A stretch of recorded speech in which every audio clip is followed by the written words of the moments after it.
Good afternoon. I'm so delighted you've joined us for the Writing on the Wall convening visitor-centered labels in art museums. I thought you might be interested to know that there are over 1,000 people who have registered for this virtual convening. That is actually the limit we have at the Smithsonian for Zoom sessions. So there are other disappointed individuals and colleagues. I hope you'll reach out and share notes and highlights of the convening. And again, if this proves to be as popular as we think it is, we may do it all over again. So I am, again, delighted you're here. For those of you who don't know me, I'm Stephanie Stebich, the Margaret and Terry Stent Director of the Smithsonian American Art Museum, which also includes the Renwick Gallery, our museum dedicated to American craft. I'm going to begin with a land acknowledgement, although I know you're spread around the country. However, we want to gratefully acknowledge the diverse and vibrant Native communities who make their home here in the Washington, D.C. region, and the Native peoples on whose ancestral homelands we are gathered. Maybe you'll just take a moment to reflect on the ancestral homelands on which you are standing. We are delighted here at SAM to present this virtual convening focused on enhancing the visitor experience. Now, every museum is different, and we can define the visitor experience beginning here, there, or elsewhere. So I would tell you that at SAM, we've given this a considerable amount of thought recently, and our focus has been on the gallery experience. Because again, one of the ways SAM is unique is that we're free. No admission fee, no membership even. And we have one person as a visitor services staff member who's shared in our building. Also, we are open late at night, and we open a little later in the morning, 11:30 to 7 o'clock. So that makes us a little unusual. But again, back to the galleries. We've given this a lot of thought since we were coming off of a very powerful experience, several years of closing our modern and contemporary art galleries with a focus on a reimagined, reinstalled, and in some cases redesigned space for our growing collections to share a broader story of American art. And I also want to emphasize that we have a new mission at SAM, which I think speaks perfectly to the convening today. And I just want to begin here too. Our new mission statement at the Smithsonian American Art Museum reads, "Sharing the stories of our nation through American art and craft to inspire reflection, spark dialogue, and build connection." And I'd offer a great label also inspires reflection and sparks dialogue and builds connection. At least that's what we strive for.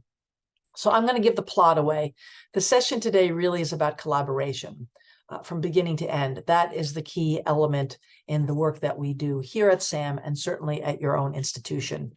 I always like to quote an artist, so let me give a nod to Robert Rauschenberg, who says, "A good collaboration produces universal thinking." I like that, universal thinking, good collaboration. And so we really want to talk about the several approaches taken, focusing on labels and other interpretive text. Again, the importance of working together with, again, you may have different names for your groups, but for us, it's our curatorial team and it's our interpretation team embedded in our education staff. All of this towards advancing the visitor's experience. So again, collaboration, we see three collaborators, internal departments, partners in our field, and within the community. So we'll talk about that more. So let me say, again, as a director, I believe our work is best when we have shared expertise, when we have our teams leaning on each other, and that we can learn from working together. It really provides a greater impact for the stories that we are trying to tell, again, for our many visitors. So collaboration is at the heart of the interpretive practice here at SAM, and that's the reason we pair interpretation specialists and curators for today's convening and in any project we start. And I would also remind you, the earlier you can collaborate, the better you're off. So this collaborative spirit is, again, the inspiration for the conversation we look forward to having with you today. And this is really in service to what we know are ever-changing audiences. So let's just call them 21st century audiences.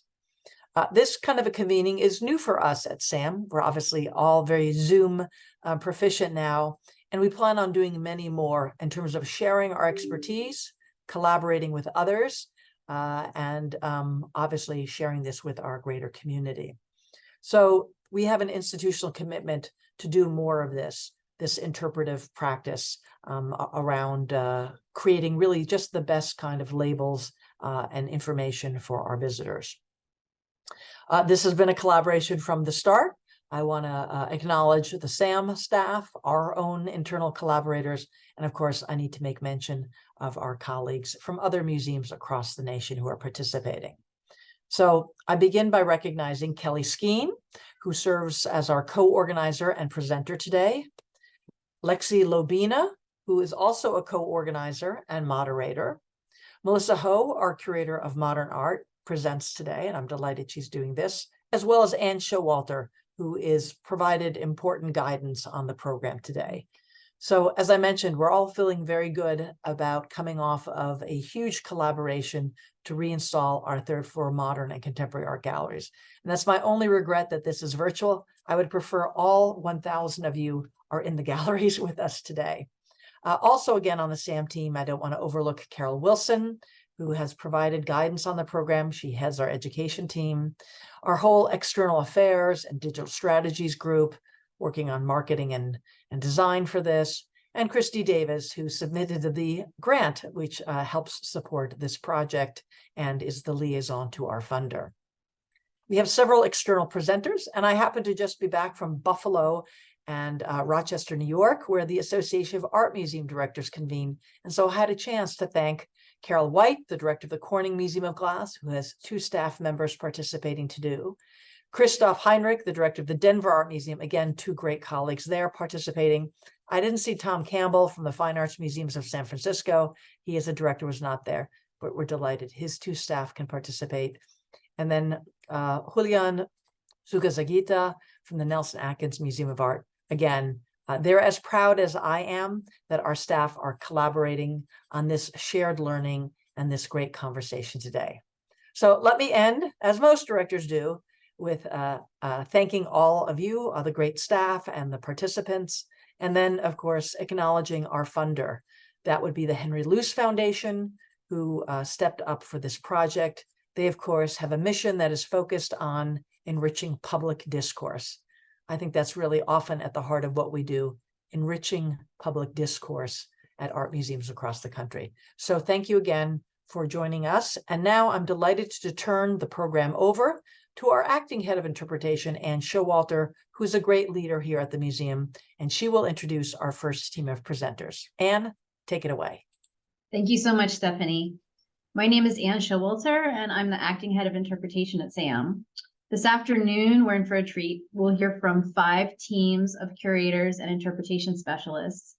First, we'll hear from colleagues at the Corning Museum of Glass, followed by the Denver Art Museum and the Fine Arts Museums of San Francisco. Then we'll take a 15-minute break. After the break, we'll hear from colleagues at the Nelson Atkins Museum of Art and the Smithsonian American Art Museum. We'll close today with a panel discussion featuring all of our presenters, and the program will conclude at approximately 4:30 p.m. Eastern Time. In just a moment, we'll hear from our first presenters, but before we begin, I'll briefly share a few housekeeping items. After each presentation, there will be time for Q&A, which will be facilitated by SAM interpretation specialist Lexi Lobina. After all 5 teams have presented, there will be a full panel discussion to close out the program. Throughout the presentations, we encourage you to submit any questions you have in the Q&A box, and we will share key information with you throughout the program via the chat box. So do keep an eye on that as well. This program is being recorded, and the recording will later be available on SAM's website. The program is also being live captioned, which you can access with the CC button at the bottom of your screen. And now I'll turn things over to our first team of presenters, Troy and Catherine.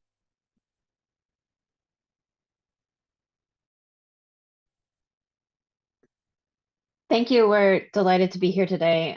We wanted to start by with the acknowledgement that Troy and I are coming to you today from the unceded seized territory of the Haudenosaunee community or confederacy. And we also wanted to acknowledge that The issues that we're going to be talking about today have come into new relevance in the last few weeks with the ongoing violence between Israel and Gaza. And we are sort of learning in real time what that looks like to have a space that responds to current events. And we'll have some time at the end or we're going to have a few comments at the end about kind of what we're doing. But most of our presentation will be focused on kind of what we're doing before, like what we'd done before 3 weeks ago, before the events of October 7th. So next slide, please. So just a brief intro to the Corning Museum of Glass, since we're a little bit off the beaten path. We're a mid-sized museum in a small town, a small community in Western New York.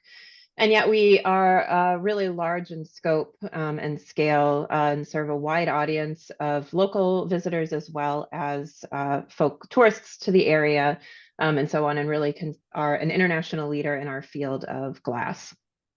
Next slide, please. Brief orientation. Our introductory remarks were about collaboration. And so to just give you a sense of who's involved in developing our exhibitions here at Corning, we have 4 primary teams: a core team, which really oversees the full development of an exhibition, a logistics team, which puts it together and implements it or kind of makes the physical space happen. And then the 2 teams that we're going to be focused on the work of today, which are our content and interpretation team and our visitor engagement team. These are really an evolving practice. In fact, it was only with this project, with the Dig Deeper exhibition, that we divided content and interpretation from visitor engagement based on response to our staff members who were involved in those teams. Some wanted to be a little bit more involved in exhibition planning. Some thought they didn't need to be quite as tied to it. So we sort of broke those apart. And we really see our staff members in these groups as a community as well. And they're often our first opportunity to test ideas and responses for our visitors. So they're really critical to our projects. Next slide, please.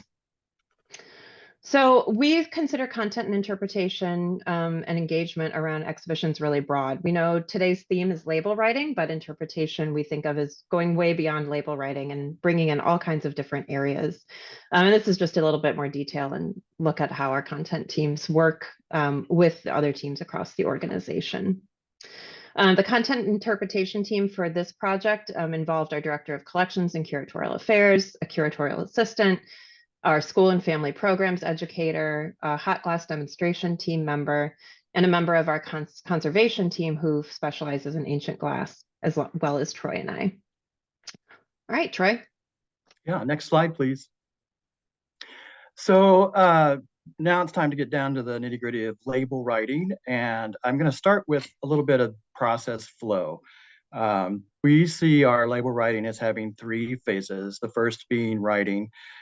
Wherever you see a dotted line is where Kate and I end up, or in my case, the curator and I, because I work with several, but in this case, we're talking with Kate, where we come together to kind of check on our work and to work together. The writing phase often looks like this. So it starts with the curator generating a draft of content, then they and I work together to shape it, and I'll talk a little bit about some of the values that we use to shape that content. And then that gets submitted to our content and interpretation team, our director of collections, and key stakeholders. In this case, it was one of our community advisory groups.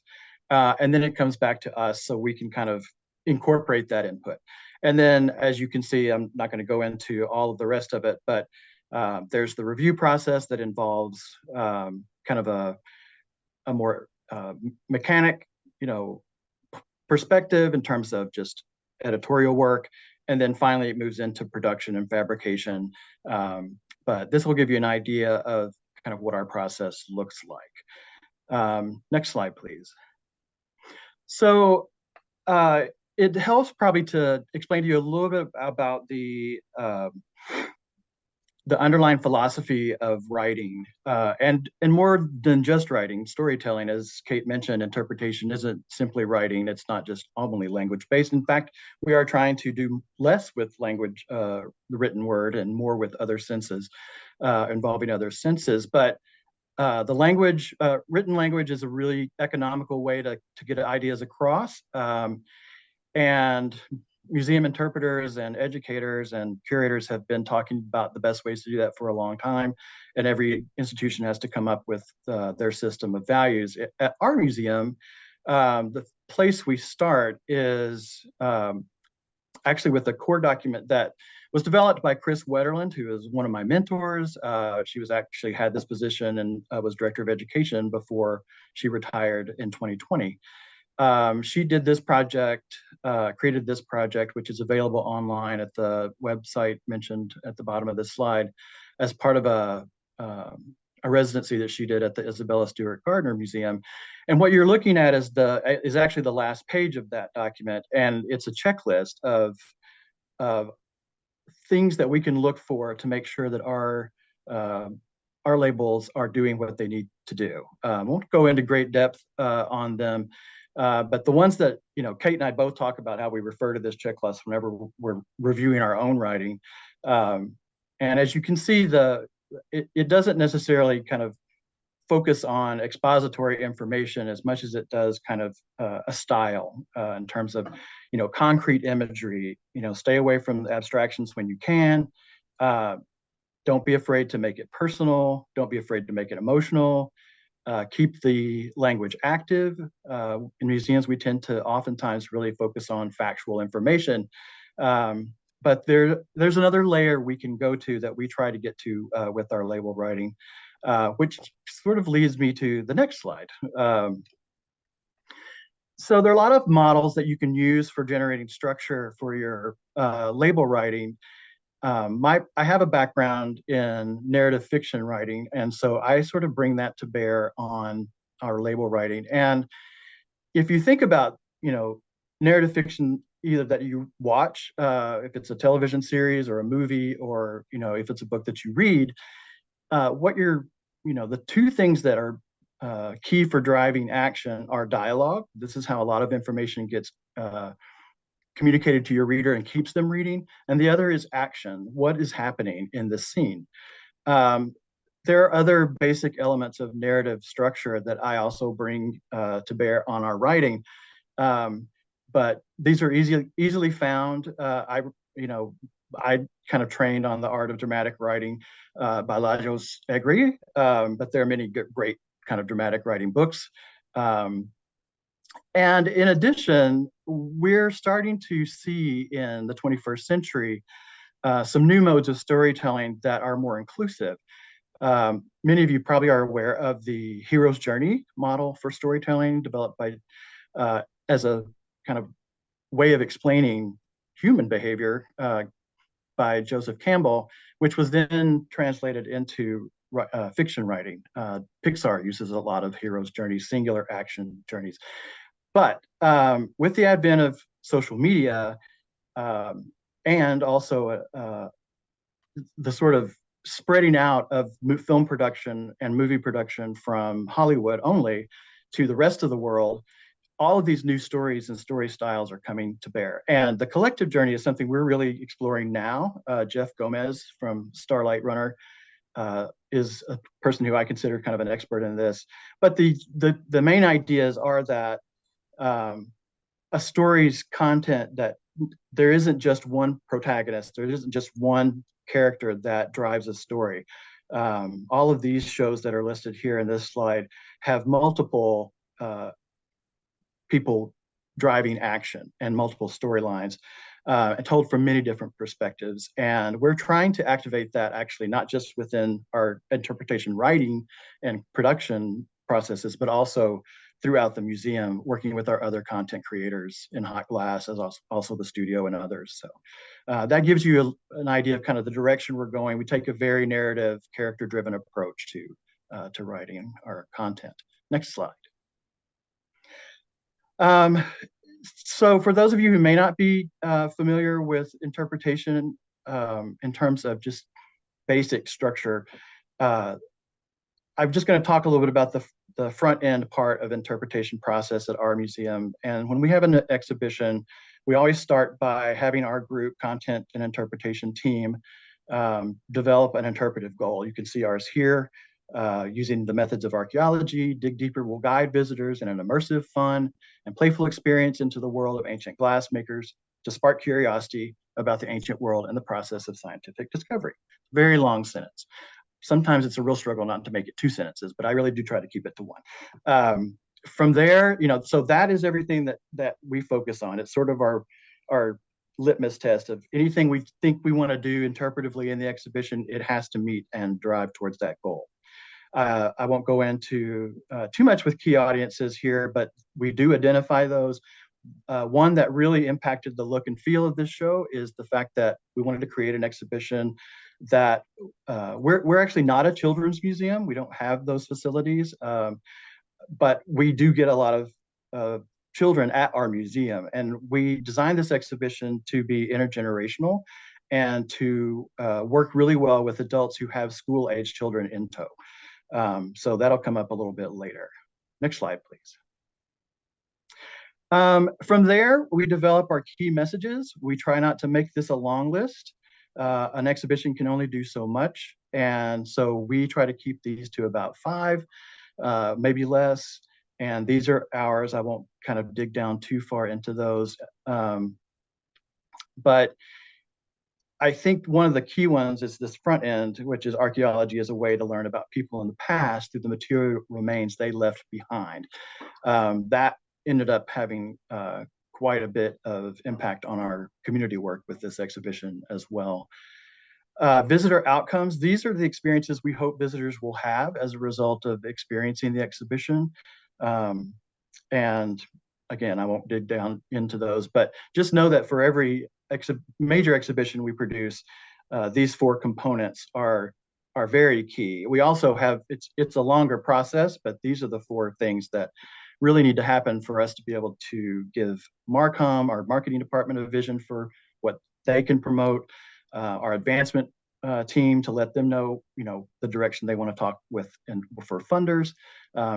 These are things that people really depend on our group to create so that they can breathe life into what their department will do with the exhibition. Next slide. So Dig Deeper was really an exhibition that was started from the place of being focused on an archaeological excavation that took place in the 1960s in the modern country of Israel that was led by the team from the Corning Museum of Glass, where they excavated a glass workshop. So that was really our departure point. That was going to be the focus of the exhibition. And after we developed sort of our interpretive goal and our key audiences, and thinking through some of the other things Troy mentioned about storytelling, we sort of solidified in a place around various storytelling models and an exhibition that was really centered the people who were involved in the archaeological excavation in the 60s. And in doing this, we paired with comic illustrator John Swager, who designed the comic book that accompanies the exhibition, as well as many of the graphics that are used throughout the space to kind of help with the sense of placemaking, as well as play and something accessible to really humanize the experience of kind of doing archaeological work around the sense of place. Next slide, please. As well as some of the collective journey models. So each one of our 4 zones in the exhibition, we have a sort of guide, a person, a real individual who is involved in the project that sort of guides visitors through the space. And each one of those areas is based around a physical area. So we are using some of these collective journey ideas to kind of build a sense of place and to tell the stories we wanted to tell. Next slide, please. So we were all sort of trucking along and working on this and feeling like we were checking our boxes. And then we started promoting the exhibition and realized we missed something in our planning. And as we found out on social media, which is not the best space for sustained and nuanced dialogue, that there was perception by having material from Israel that we needed to be more sensitive to the 20th and 21st century history of the area as well, that we couldn't just focus on the 4th century history of the site in antiquity more than 1500 years ago. Next slide, please. And so we did a little bit more digging and trying and learning and listening and found out that the name of the site, which is Jalame, has a lot of complications around it. So one of the complications is that it's a very common Arab village name. So there is a Jalame in the West Bank, in the occupied territory of the West Bank. So there was initial confusion among many who thought we were talking about a site in the West Bank and calling it Israel. The second sort of issue that we came to realize was that the in fact site of the glass workshop was the site of a Palestinian village that was depopulated in 1948 during Israeli independence. And the third complication, that none of this was just sort of happening even in the 75 years ago past, was that the site is currently, it's not open, the archaeological site's not open to the public, and nearby is a jail, is a detention facility that's been in the news off and on and widely recognized, in particular for detaining Palestinian prisoners. Next slide, please. So we felt in alignment with our various sort of commitments to community building and growth, and with the equity statement of the Corning Museum of Glass, that although we've historically focused on telling the story of glass unrelated to issues of equity and inclusion, that we couldn't just sort of say, well, this exhibition isn't about that, so we don't need to talk about it. Because for many of our community members, as we saw on social media, it was about that. And so we needed to make sure that there was a relevance and that we were paying attention to those issues. Not that they would need to become an exhibition about the history of Israel in the 20th and 21st century, but that we needed to be responsive to some of those stories and experiences. Next slide, please. So one of the questions we've started asking, when we think about key audiences, is sort of an issue of ownership. There is the kind of ownership or the stewardship that museums do of objects, where the object is housed in our spaces. But communities not at all associated with the museum often have a sense of ownership over the objects that we have for good reason. They may be associated with the land that that object came from. It may be an object that is centered for many people in a place of trauma.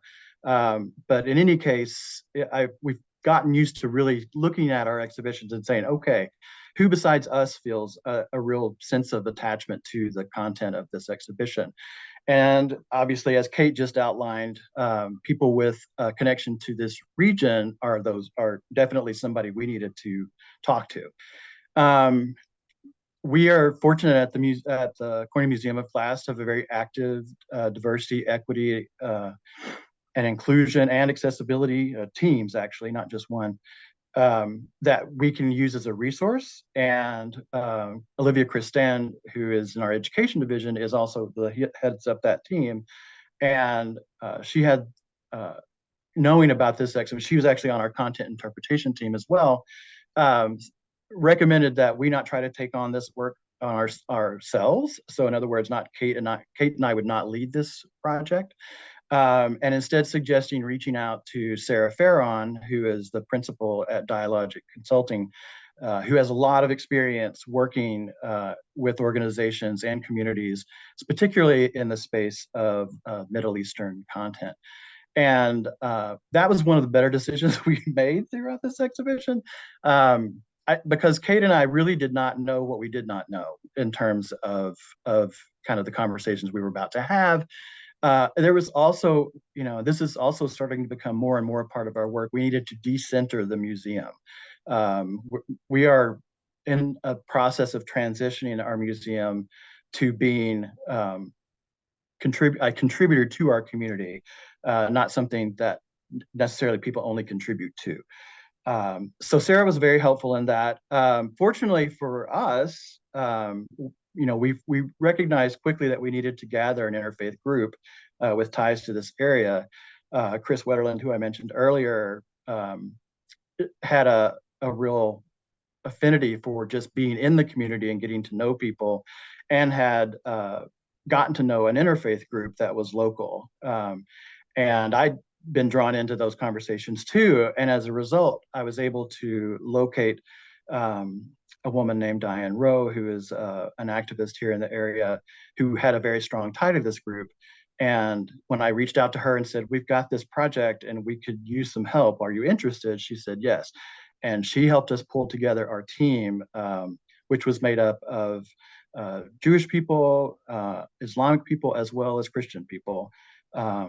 And what we asked them to do was to help us articulate the community's values in regard to this subject matter, but also to help be a part of a formative evaluation with regard to particular labels, map reviews, when you're talking about regions, and this is a region that has a long history with place names. And so we needed to find an inclusive way to talk about these places. And then finally, as we talked, it became clear that, the community itself, this group of interfaith people, it would be good for the public to know what people who have connections both to Corning and also to this area in the Middle East have to say about this exhibition and the things. And what we ended up doing was articulating questions. They were very clear. You're not going to be able to solve the problems in the Middle East from a museum, which is true. But the things that you see at the bottom were the things that were most important to them. They wanted to find a place of common ground where safe discussions could happen. They wanted us to stay focused on justice and telling the truth, which is really hard to get to with some of these conversations, to find a sense of balance. Another really huge one was to not erase people. And then finally, to recognize the complexity of of the content. Next slide, please. So this is a copy of the community panel that the community advisors, we call them a community circle now, we wrote with them, but they drove the content. You can see it in this photograph at the right of the photograph. I'm not going to read the whole thing, but because some of it has just what I told you. But it was important to this group that we include this sort of last sentence of this paragraph. All have personal connections to the region surrounding Jalomeh, a village whose Palestinian residents were displaced after the founding of Israel in 1948 and is now the location of a prison. It seemed very important to this group that this fact, which was not known even to us as we began planning this exhibition, be shared with our community to kind of reveal sort of what's at stake here. And then the questions below are ones that guided our conversations. In light of recent events as of October 7th, the first two really have come back into our vocabulary and to our conversations, and we'll talk a little bit more about that. We ended up reconvening this group yesterday. But when you have an exhibition that's dealing with content that's unfolding in real time, you start to really be held accountable for the things you said you were willing to do. So we'll come back to this. So next slide.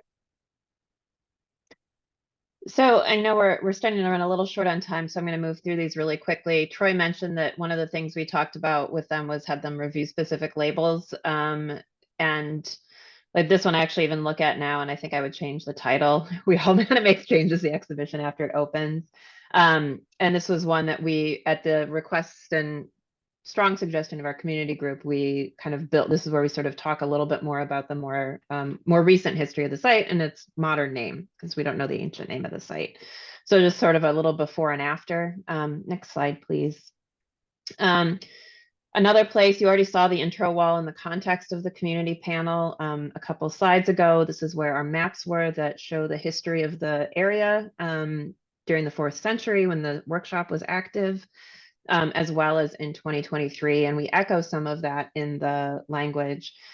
We also wanted to include both Hebrew and Arabic on the title wall. It was the only place we were able to include all 3 languages from the region, as well as the relationship between Corning and this space, sort of how they relate to each other geographically. Next slide, please. And finally, we included work from a contemporary Palestinian artist, Dima Suruji. Dima was forced to leave her home in the West Bank with her family in the early 2000s during the Second Intifada.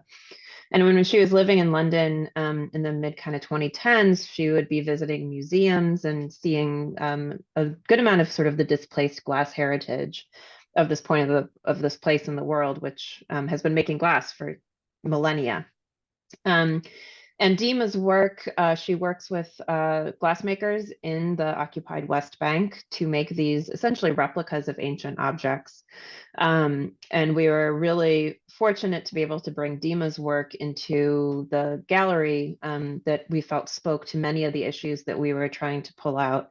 I don't remember who, but somebody said to me many months ago that sometimes artists can say with their artwork what we can't say as museums. And we really felt that was true in this case. So we also worked in addition with our local community with the artist in this case to kind of bring some of these stories to the forefront. Next slide, please. I just want to wrap up here by saying this is still a story that's in motion. This is where we left it when the exhibition opened in May.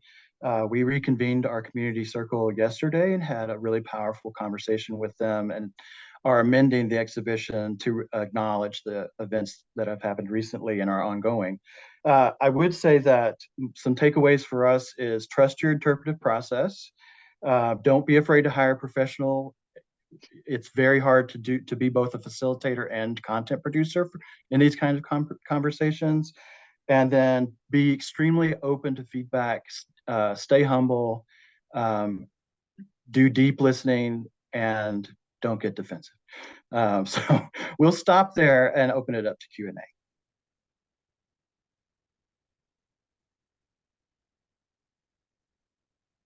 Troy and Catherine, thank you so much for that incredibly insightful and detailed presentation of your process and all the new pivoting you've had to do in light of recent issues. We have a lot of questions in the chat, so we're going to get through as many as we can in the time we have left. But I did want to start with asking, given this current conflict and its alignment with the content of your exhibition, what all are you doing to navigate through that, and or what new awarenesses, reflections have come up to the forefront given the situation? You want to start with that, Kate? Yeah, I you can want me to? try. I think it's, as Troy just said, it's sort of thinking about those values that were articulated in our work 6 months ago. We are continuing to try to listen and be responsive in different ways. And, we are, Troy and I were saying the other day, we're like, we don't want to be like that. Like, okay, we figured out how to talk about these things in a museum space because we haven't. One thing that's helped us is focusing locally and not trying to, we can't solve the international problems. We can't, and things that work here in Corning might not work in another community or in another environment. The things that were important to our community would be different somewhere else. So even though we do see a global international audience and visitorship, still keeping it grounded in our local work. The only thing I would add to that is I've considered the future of museum education and interpretation and curatorial work, even though I am not a curator and can't speak for them, is not just about, I think was it George Hine that said, museums shifting from being about something to being for someone. It feels like that was a shift that was happening for us at this museum. And our work is community building.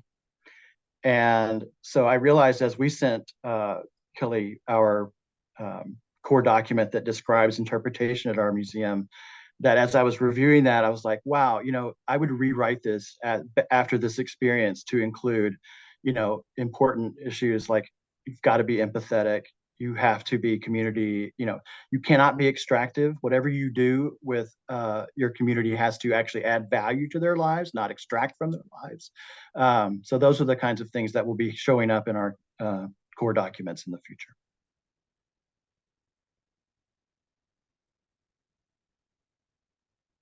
Oh, Lexi, we can't hear you. You would think after this many years of Zoom proficiency, I would have It's figured bound that to out. happen. Glad to do it in front of a giant audience. So there's a lot of interest in how the process changed both internally in terms of how you do the review for the written content, but then also with how you use external partners and how you collaborate with them from the first iteration of the exhibition to then that moment where you realized, oh, we need, it's getting complicated. Like, this is outside of our scope. We need to bring in these partners. So would you mind elaborating a little bit on that process? Yeah, I think it was in the scheme of things, I think because our label development process was already really collaborative, and that so it felt kind of natural to just include more people in that process and kind of slot them in. I think one of the things that continues to be, that we continue to struggle with is sort of final authority, like kind of who gets the final say, and at what point does that happen? And then if there are tweaks that, sometimes, oh, there's 100 words on this label and we only have space for 95. So, kind of, and those last minute changes. So, trying to be responsive and making sure that everybody's sort of up to date and understands the changes that are made and why they're made, after they've weighed in, and yeah, just sort of building people into the process. I think the other thing that we knew immediately was going to be a takeaway from this is to do community work earlier. We would have Years loved, yeah. And we're getting there, and we're, trying to be graceful to ourselves too, that it's a process and it doesn't start right away. And you can't go from nothing to full-blown, full-scale formative community evaluation right away. And so we're working our way toward it. But it's incremental, and that's okay. You also, I will say one thing that really was different that I was not expecting is, as the exhibition got near its opening date, a Palestinian activist who was imprisoned on no charges and being detained indefinitely went on hunger strike and became a real lightning rod for conversation and died the week before our opening date. And our one of our members of our community team had been following the story, keeping us updated on it, and as a result felt like that they needed to do a community rally the night before our exhibition opening. And Kate and I saw every reason for them to do that. So we were of course invited. And so we had to think as a team, Kate and I, but also with our leadership, what this would look like, what would be appropriate for us to do, what wouldn't be appropriate for us to do. And I can't say that we came up with a formula for that at all. It ended well, very well, I would say, at the end of the day. But it was a tricky, I was a little nervous. I think there were a couple of sleepless nights for us during that. But just be prepared for the unexpected is what I would say. Mm-hmm. Absolutely. Thank you both so much. We could keep talking forever, but unfortunately we do have to move on to the next session. But I will, if you asked a question and didn't get an answer, I will try to pull some of these for our panel discussion afterward. Thank you both so much for all your work and contributions to the field. Pleasure. All right, so moving to our next team of presenters, it's my delight to present the Denver Art Museum, and joining us from there today, we have Lauren Thompson and J.R. Henneman. Take it away, Lauren and J.R. Thanks so much, Lexi. Today, we're going to dive into a case study and share some lessons from the exhibition Near East to Far West, Fictions of French and American Colonialism, which opened in March of this past year and ran through May at the Denver Art Museum. And many of you may have seen it in person if you came for AAM. Again, I'm Lauren Thompson. I'm a senior interpretive specialist here at the DAM. And I'll let my curatorial colleague, JR, introduce herself and our project. Hey, everybody. I'm J.R. Henneman, director and curator of the Petrie Institute of Western American Art. I would like to acknowledge that we are zooming in from the traditional homelands of the Arapaho, Cheyenne, and Ute people, and we acknowledge the many Indigenous people who call this place home. Next slide, please. Now, the interpretive program for Near East to Far West evolved over a 5-year planning period, responding to feedback from a variety of internal and external consultants. We heard many perspectives, sometimes conflicting ones. In this session, we'll walk you through how our team worked with diverse stakeholders to create an interpretive program that infringed upon the visual authority of the Orientalist and Western American artworks in the exhibition. We'll begin with a brief project overview. We'll then move into our development process. We'll focus on examples of labels and other interpretives, and we will conclude with some additional takeaways. Next slide, please. Near East to Far West considered the influence of French Orientalism on representations of the American West between 1830 and 1930. During this period, France colonized Algeria and expanded into North Africa, and the United States moved westward on its own settler campaign. In this context, some French and American artists utilized a shared visual language rooted in Orientalizing motifs to communicate ideas of the exotic and the unknown to their patrons and publics, which were primarily located in Paris and on the East Coast of the United States. The introductory text established this historical context and introduced the reflective mode of the exhibition with the following questions. Is it possible to disentangle fact from fiction? How can we cultivate a critical eye in the face of beauty, simultaneously holding multiple contradictory thoughts and feelings as we consider the impact of this colonial legacy? As you can imagine, this was a loaded project, and we knew that to execute it sensitively, we needed to spend time listening, reflecting, and being accountable to our diverse communities. Next slide, please. Now, as I said, from start to finish, the project took 5 years. Around 3 years out, we applied for and won an NEH development grant, which funded a group of 6 NEH consultants. We held our first of 3 consultant meetings during the spring of 2021, which you can see on this timeline. And we were in touch with these consultants on a one-on-one basis in between those meetings. During the summer of 2021, we engaged a focus group composed of DAM gallery hosts, and then that fall hosted multiple visitor panels. Every 3 months, we attended the meetings of the DAM's Indigenous Advisory Council to ask questions and seek guidance. We did all of this listening and reflecting before the exhibition design kickoff, at which point we started working with our external designers, IKD. At this time, we also began honing our interpretive strategy, writing text, and surfacing overlooked perspectives through community labels and other interpretive layers. We hired external readers from our Indigenous and Arab communities and finalized the text before it went to translation around 5 months from the opening. Importantly, everyone we engaged for this project was financially compensated. Next slide, please. So we talked to a lot of people about this exhibition over the last 5 years.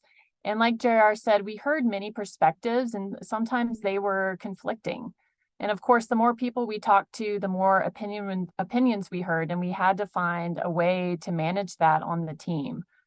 We debated about language use. I mean, we heard, don't use the term Orientalism, but also we heard you should use the word Orientalism, facing that history head on. We heard differing opinions related to the interpretation of some of the objects. For example, Charles Russell's painting Kioma #1 here below on the screen inspired some folks in our visitor panels to say that, they saw this woman owning her sexuality while others just really saw stereotype and exploitation. But I'd say the most criticism we faced was actually from internal staff around the idea of this exhibition early on. So often staff, hear a working title and early concept, and there can be a lot of miscommunication and hurt feelings along the way. So we made a point to really engage with staff early on and throughout the planning process. And we needed a lot of time to sift through what we heard and find a path forward, but there were certain themes that repeatedly surfaced. So we heard that being romanticized is a heavy burden. We also heard that these paintings carried real visual authority, that it seemed like, and it felt like the artists were there in these locations, even though many times they never were. And that for many of the paintings in the exhibition, it wasn't clear to visitors what was and wasn't fiction, even if that wasn't the artist's intention.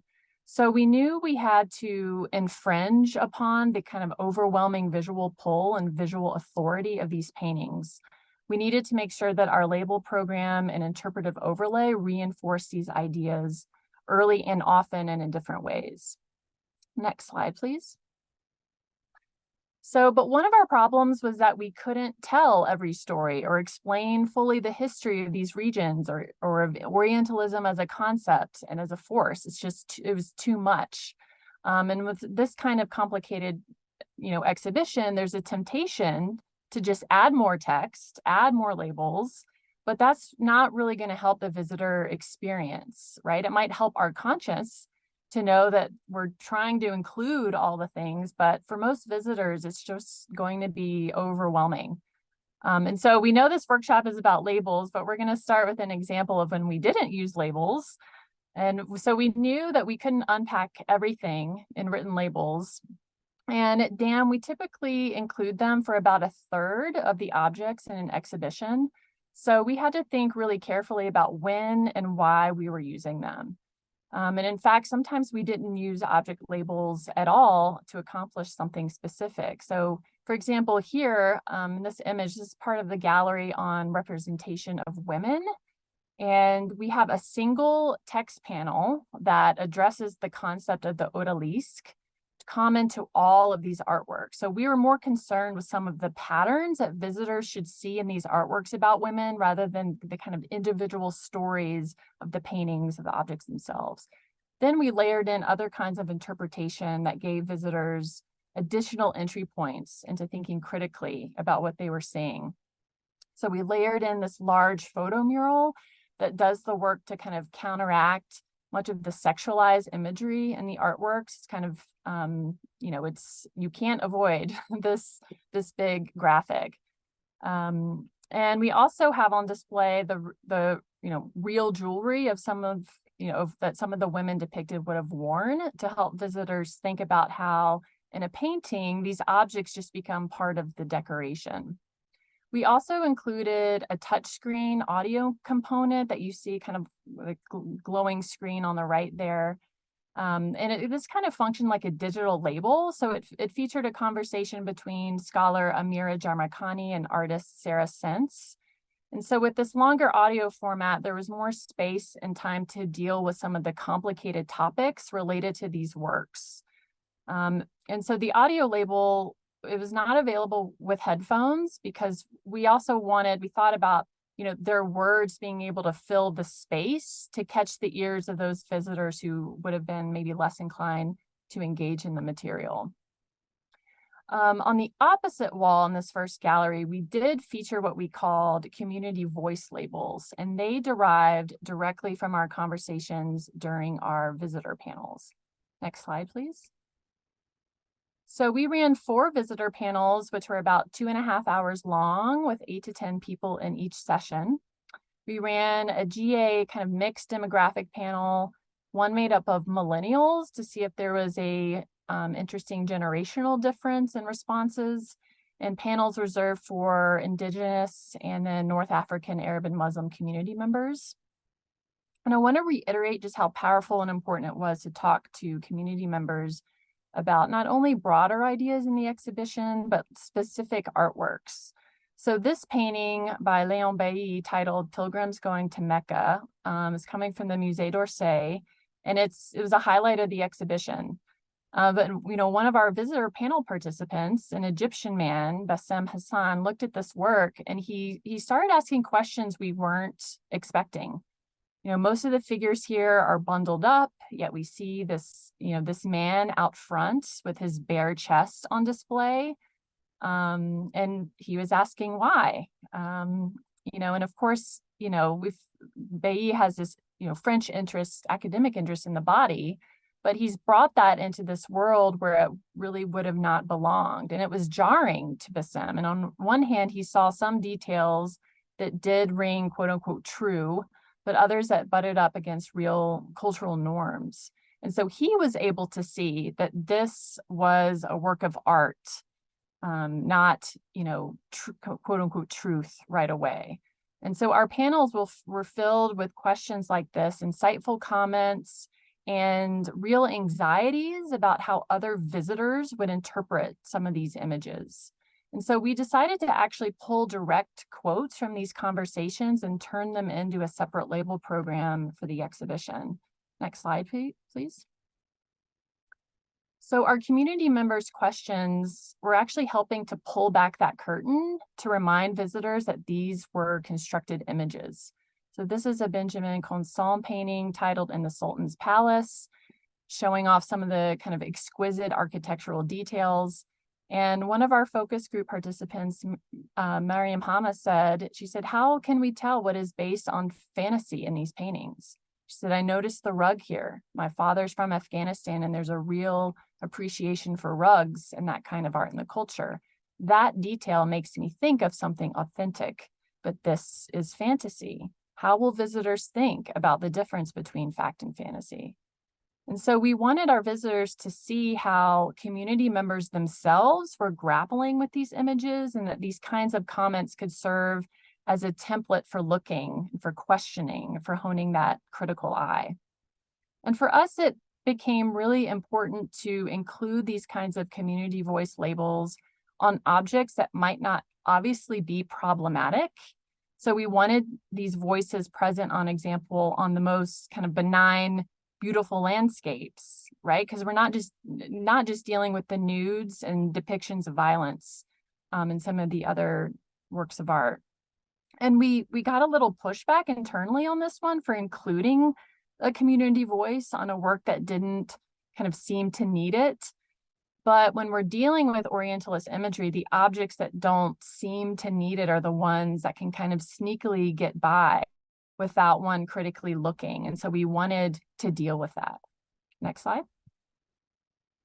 We did include this panel at the beginning of the exhibition to ground visitors in what these labels were doing, but also clue them in on the collaborative process of exhibition planning. And at DAM, there has been a lot of debate internally about naming individuals or committees more generally. You know, some community collaborators appreciate it, and some would rather not be named. And I think there's a kind of growing sensitivity to privacy in general that's important to acknowledge, and institutions need to ask, you know, who is it serving to call out those doing this work? It's just something to think about as an aside, and that some work that we're doing. Next slide, please. So as mentioned, we hired Indigenous and Arab readers to weigh in on our exhibition text. In many cases, their feedback was very specific, calling out words that were too vague, such as Indigenous in this case, or that had Orientalist connotations, such as Arabian. Sometimes our readers reflected on larger topics, such as the ongoing impacts of over-sexualized representations of women of color. This kind of feedback helped us reflect on the need for nuanced language to address these complex issues. We also always utilize an internal writing guide that is a constant resource for language use and sensitivity. Next slide, please. Visitors also saw text in the galleries through this super graphic, a proverb from the Tuareg people of North Africa. It says, "There are lands full of water for the well-being of the body, and lands full of sand for the well-being of the soul." In describing the desert as a place of well-being, the proverb provides a contrast to some European and Euro-American perspectives of the desert as an uninhabited, useless, deadly wasteland. You'll also notice that Spanish translations are provided in full for all texts in the galleries except for tombstone information. Next slide, please. We also wanted to find ways to amplify the text by pairing it with multisensory experiences. So the artworks themselves were so visually powerful that we wanted to bring in other senses to help visitors take that step back. So about 2/3 of the way through the exhibition, we engaged a perfumer, Dana El Masri, to create 2 scents inspired by her Egyptian and Lebanese roots that sought to help visitors really think about their own assumptions and biases. And as part of her artist statement, she wrote, "By challenging the olfactory codes of Oriental scent, I aim for a narrative closer to reality and away from colonial fantasy." And so, an Orientalist perfume tends to be considered heavy, spicy, and dark with base notes of frankincense, myrrh, and amber. And so Dana created one scent called Sarab that used these typical notes, but aimed to strip away a sense of Orientalist romanticism and infuse the scents with notes of other day life. The second scent, Hawa, also used ingredients from the region, but Dana stated through a label, she said, "This version is an attempt to clarify, engage, and showcase the beauty of an Eastern culture without the fantasy, fetishization, and exoticism. This scent is brighter, fresher, and inspired by nature. It's the moment you breathe in the air of your homeland." And so her words, her statements, anchored the space along with these scent experiences and a visitor response area. And so in this way, we could really help visitors understand a complicated concept like Orientalism in a way beyond just defining the term and trying to relate it to an experience that they may have had before. So we're showing and telling in a way. And so this sensory experience is helping make the text resonate in a new or unexpected way. Next slide, please. In the last gallery, we had one more example of a text-based response that transformed into something more multisensory. So we initiated a collaboration between the poet Jennifer Elise Forrester, who's a member of the Muskogee Nation, Creek Nation of Oklahoma, and artist and filmmaker Stephen Yazzie, who is Laguna and Navajo. And we asked Jennifer to write something in response to the paintings in the exhibition and to help visitors think more deeply and critically. We weren't really sure what exactly the results were going to be, which, is a little nerve-wracking, but after several rounds of writing lines in response to each of the paintings, she began this process of extraction, condensing, layering, and erasure. And early in the process, Stephen realized that her particular methodology of writing was similar to how AI image generators create visual imagery. So using an image generator, Stephen fed it lines of Jennifer's poem and images of the artwork in the exhibition and chose images it produced to create a visual narrative that kind of accompanied the poem. And so the use of AI became a separate issue that we had to deal with in terms of criticism, but ultimately this was a powerful way to amplify Jennifer's words that otherwise may have gotten lost in a sea of wall text, and by the end when visitors were a bit more tired of reading. Next slide. This is the last text that visitors read when exiting the exhibition. It underscores that Orientalism and Orientalist tropes persist in popular culture and inform the way we continue to think about the world. Our exhibition text started with questions and ended with a statement, which points outward and creates an invitation for visitors to reflect beyond the gallery walls. Additionally, this send-off invited visitors to see the exhibition Speaking with Light, composed of contemporary Indigenous photography and organized by the Amon Carter Museum of American Art. Speaking with Light was put on display in Denver to coincide with Near East to Far West in order to speak back to these colonial representations and to reassert Indigenous presence. Next slide, please. We'll just conclude with a few takeaways. Regarding the process, we learned that the team had to develop significant trust, both internally as well as externally. We learned to involve staff and community very early on and to schedule check-ins throughout the process. We realized that the more people we spoke with, the more information we had to process. Time to think before writing was crucial. In terms of takeaways for this particular exhibition topic, we found we needed to infringe upon the visual authority of these paintings and prompt visitors to see with a critical eye. We knew that past and present voices from these depicted communities were needed, and that visitors appreciate a variety of interpretive strategies that get the big idea across.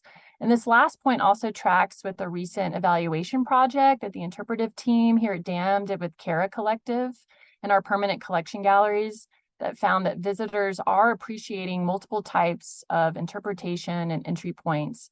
And not that this idea is a new phenomenon, but just evidence that it continues to be effective. Next slide.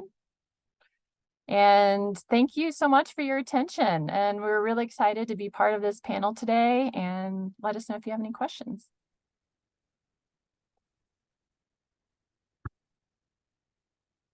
Wonderful presentation. Thank you so much, Lauren and JR.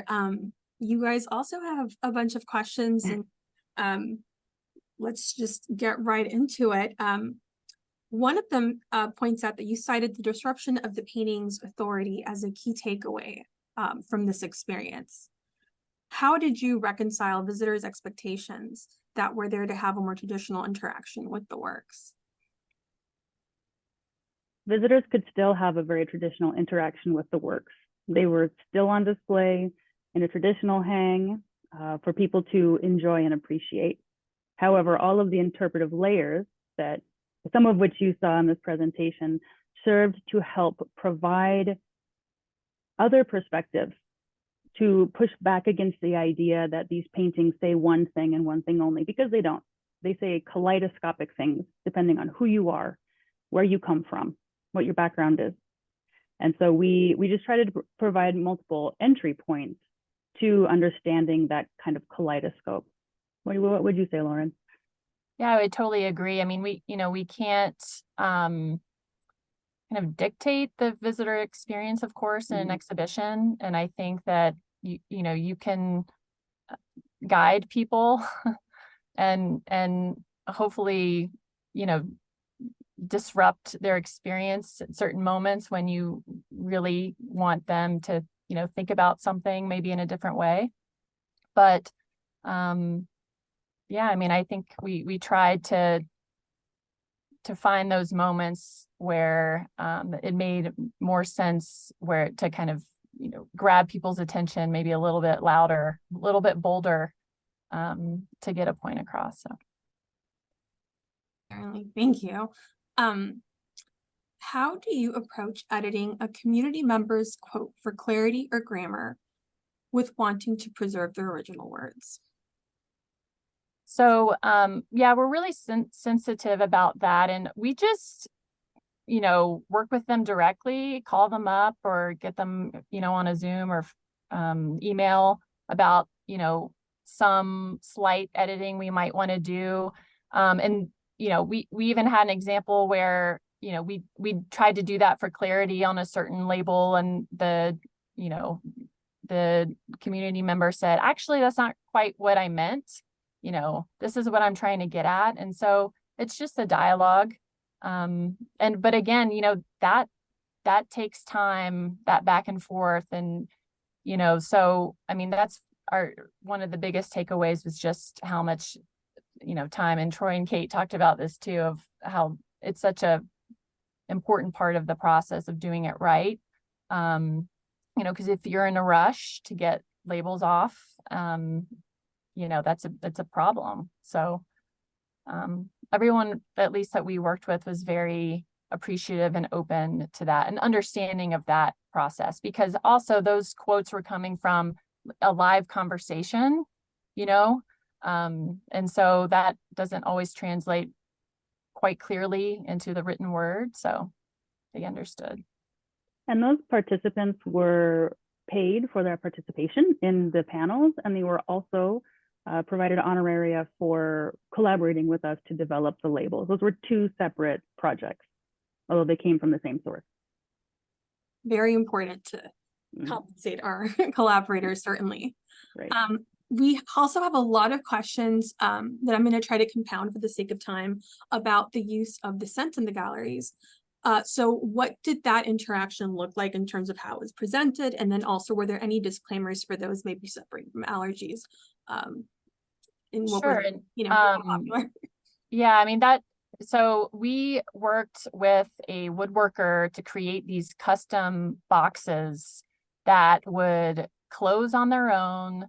The way the scent was placed in the boxes was like you really would have to kind of, you need to stick your nose in there to get the scent. We didn't have a lot of wafting, and we kind of worked on some prototypes and knew that was going to be an issue. We did not have problems with people. I mean, every once in a while, a visitor would say that they, it was bothersome, but that was very rare. Like, the solution we came up with worked very well. And I'm happy to share kind of the design of that, what we came up with.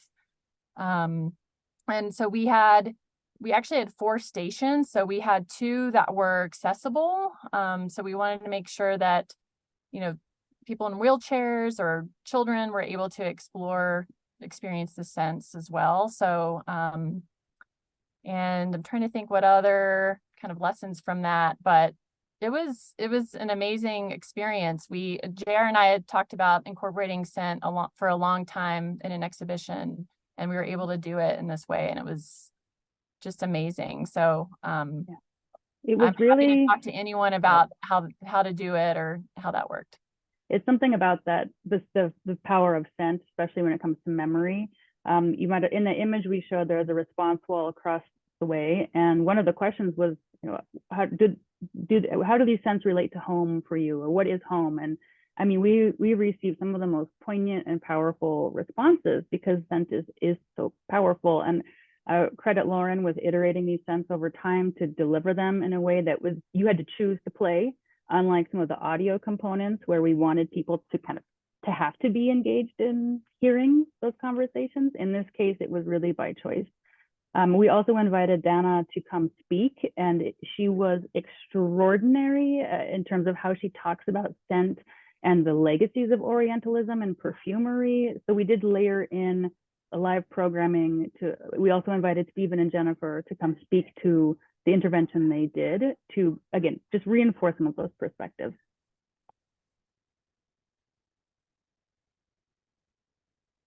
I think you're muted. 2 for 2. All right, makes for an immersive experience for sure. We only have time for one more question. So if you wouldn't mind briefly, a lot of our participants are interested in how you put together these community groups. Whether they were already existing under a different context or whether it was something new for this specific exhibition. Lauren, I'll take the Indigenous Advisory Council and EDI and then pass it to you for the panel. Sure. So the Denver Art Museum has a long history working with Native communities, and we have an Indigenous Advisory Council that has been in existence for quite some time, although the kind of rate of their meetings has changed over time. And so that was already a component built into this particular institution. And then our EDI committee is relatively new, stemming from 2020.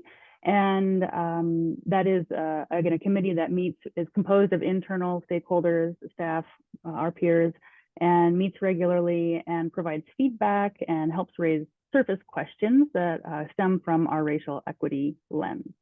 Lauren.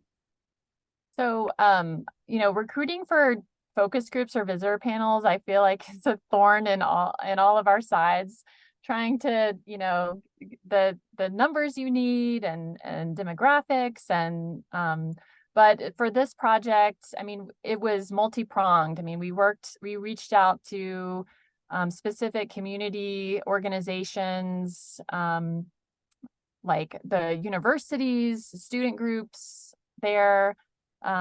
We do have certain kind of ongoing lists of, folks who are interested in doing a focus group here at the museum. They might be members, they might not. Social media, we put out posts, for there. And so we basically funneled everyone into like a JOT form.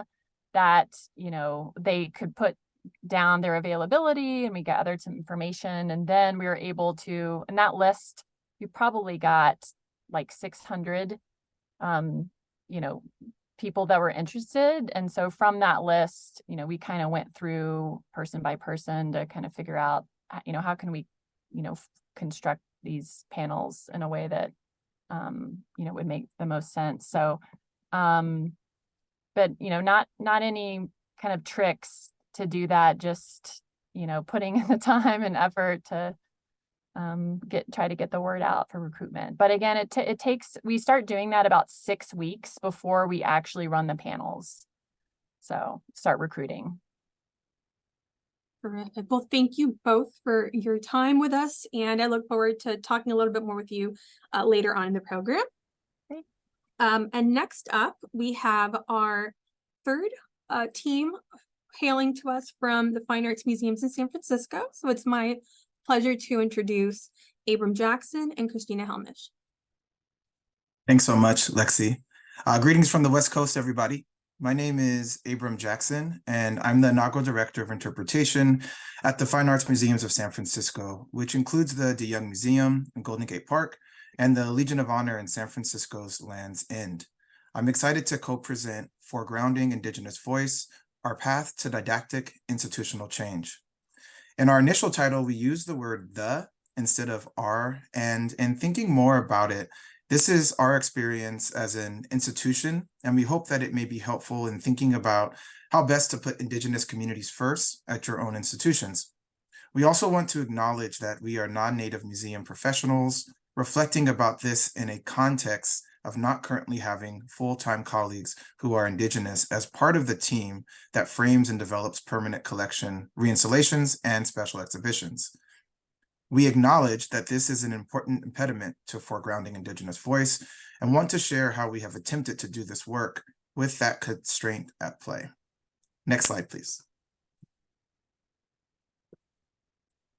In terms of our agenda for today's presentation, we'll begin with the curatorial efforts focused on Native American art collections as led by the Curatorial Department of the Arts of Africa, Oceania, and the Americas, or AOA for short. Then we will look at how the institutionalization of interpretation has informed or was informed by the work of the AOA department and how it lent itself to the creation of an interpretation partners program. And then finally, we'll look at exhibition planning in real time and take a look at a case study of the Ansel Adams In Our Time special exhibition that we hosted earlier this year. I also want to mention that all of the didactics in this presentation are authored by Indigenous co-presenters, co-curators, or interpretation partners. And all projects are installations and exhibitions that are specifically at the De Young Museum. Next slide, please. Good morning. My name is Christina Helmick. I'm the curator in charge of the Department of the Arts of Africa, Oceania, and the Americas. As Abram has stated, we're presenting today with the awareness and humility that we are non-Indigenous stewards of the collections we curate and interpret. I will start our presentation with our land acknowledgement. In 2019, the Fine Arts Museum formalized a land acknowledgement in consultation with the Association of Ramaytush Ohlone, along with other Native American community members and colleagues in other museums. The work is coordinated by a cross-departmental staff land acknowledgement working group. The Fine Arts Museums of San Francisco occupy unceded land of the Ramaytush Ohlone, who are the original inhabitants of what is now the San Francisco Peninsula.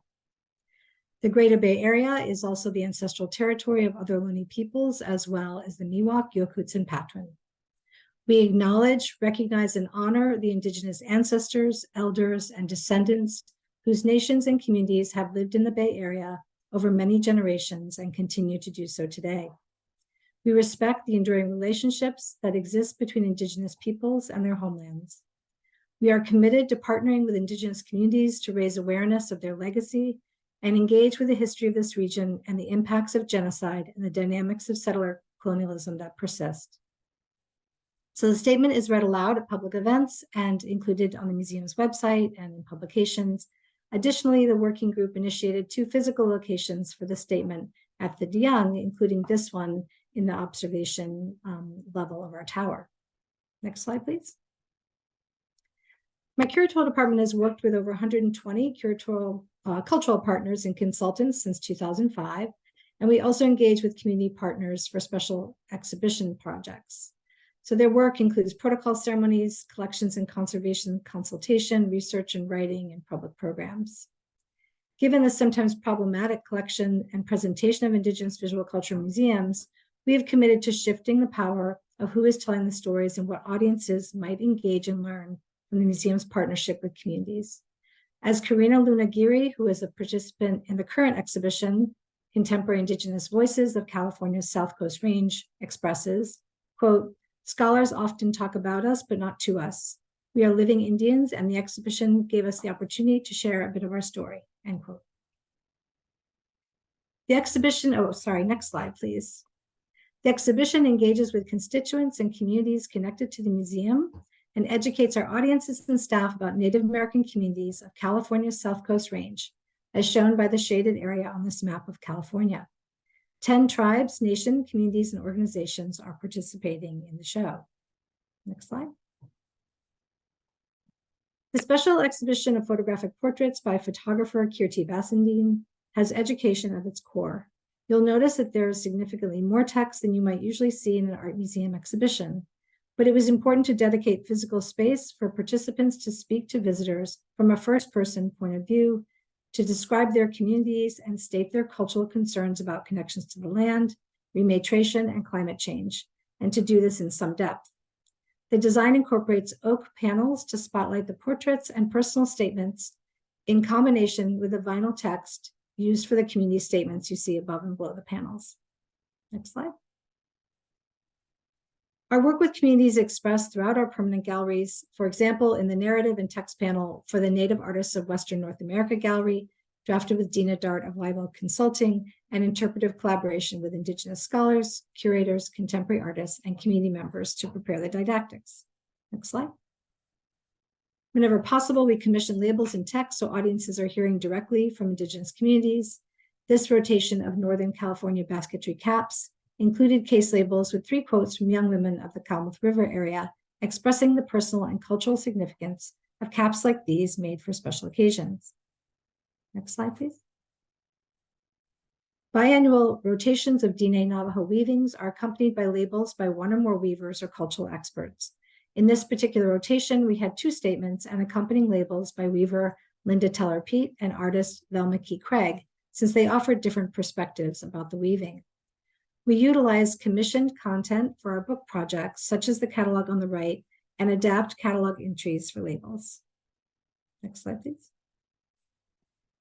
A temporary exhibition drawn from the permanent collection, Nempeo and the Sikyaki Revival, celebrating the artistic ingenuity of famed Tiwa Hopi potter Nempeo, is co-curated by Hilary Alcott, curator of the Arts of the Americas, and Hopi Tiwa artist Bobby Silas.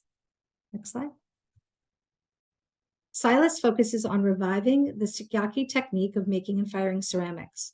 All the didactics in the exhibition are co-authored and offer the perspective of an artist curator. Next slide. Our 2021 Jules Tavernier and the Elam Pomo exhibition, co-organized with the Metropolitan Museum of Art, was co-presented at the DeYoung with Pomo curators and cultural leaders, Robert Geary, Sherry Smith-Berry, and Mio Marufo. For our presentation, all labels in the exhibition were authored. 100% authored labels makes the identity of the speaker clear. We asked the question, if Indigenous voices are central to the narrative, then why not identify the curator, scholar, or expert? Next slide, please. In the exhibition, we included 2 photographs by Edward Sheriff Curtis with extended labels authored by Sherry Smith-Berry. These labels were important in a number of ways. They offer interpretation of the image by a cultural expert from the community of origin of the sitter. They identify subjects, Cecilia Joachim and her daughter, Frances Joachim, shown here, restoring their identities and combating stereotypes of Native women. They correct historical inaccuracies and manipulations of the sitter, background, and props by Curtis. They highlight and celebrate regalia, clothing, and adornment that might not be contextualized in the same way by someone outside the community. So they make new connections to visual culture for our visitors. Next slide. However, labels can be limiting due to word count. 150 words is really not enough, given the cultural and visual complexity and the richness of Curtis's images.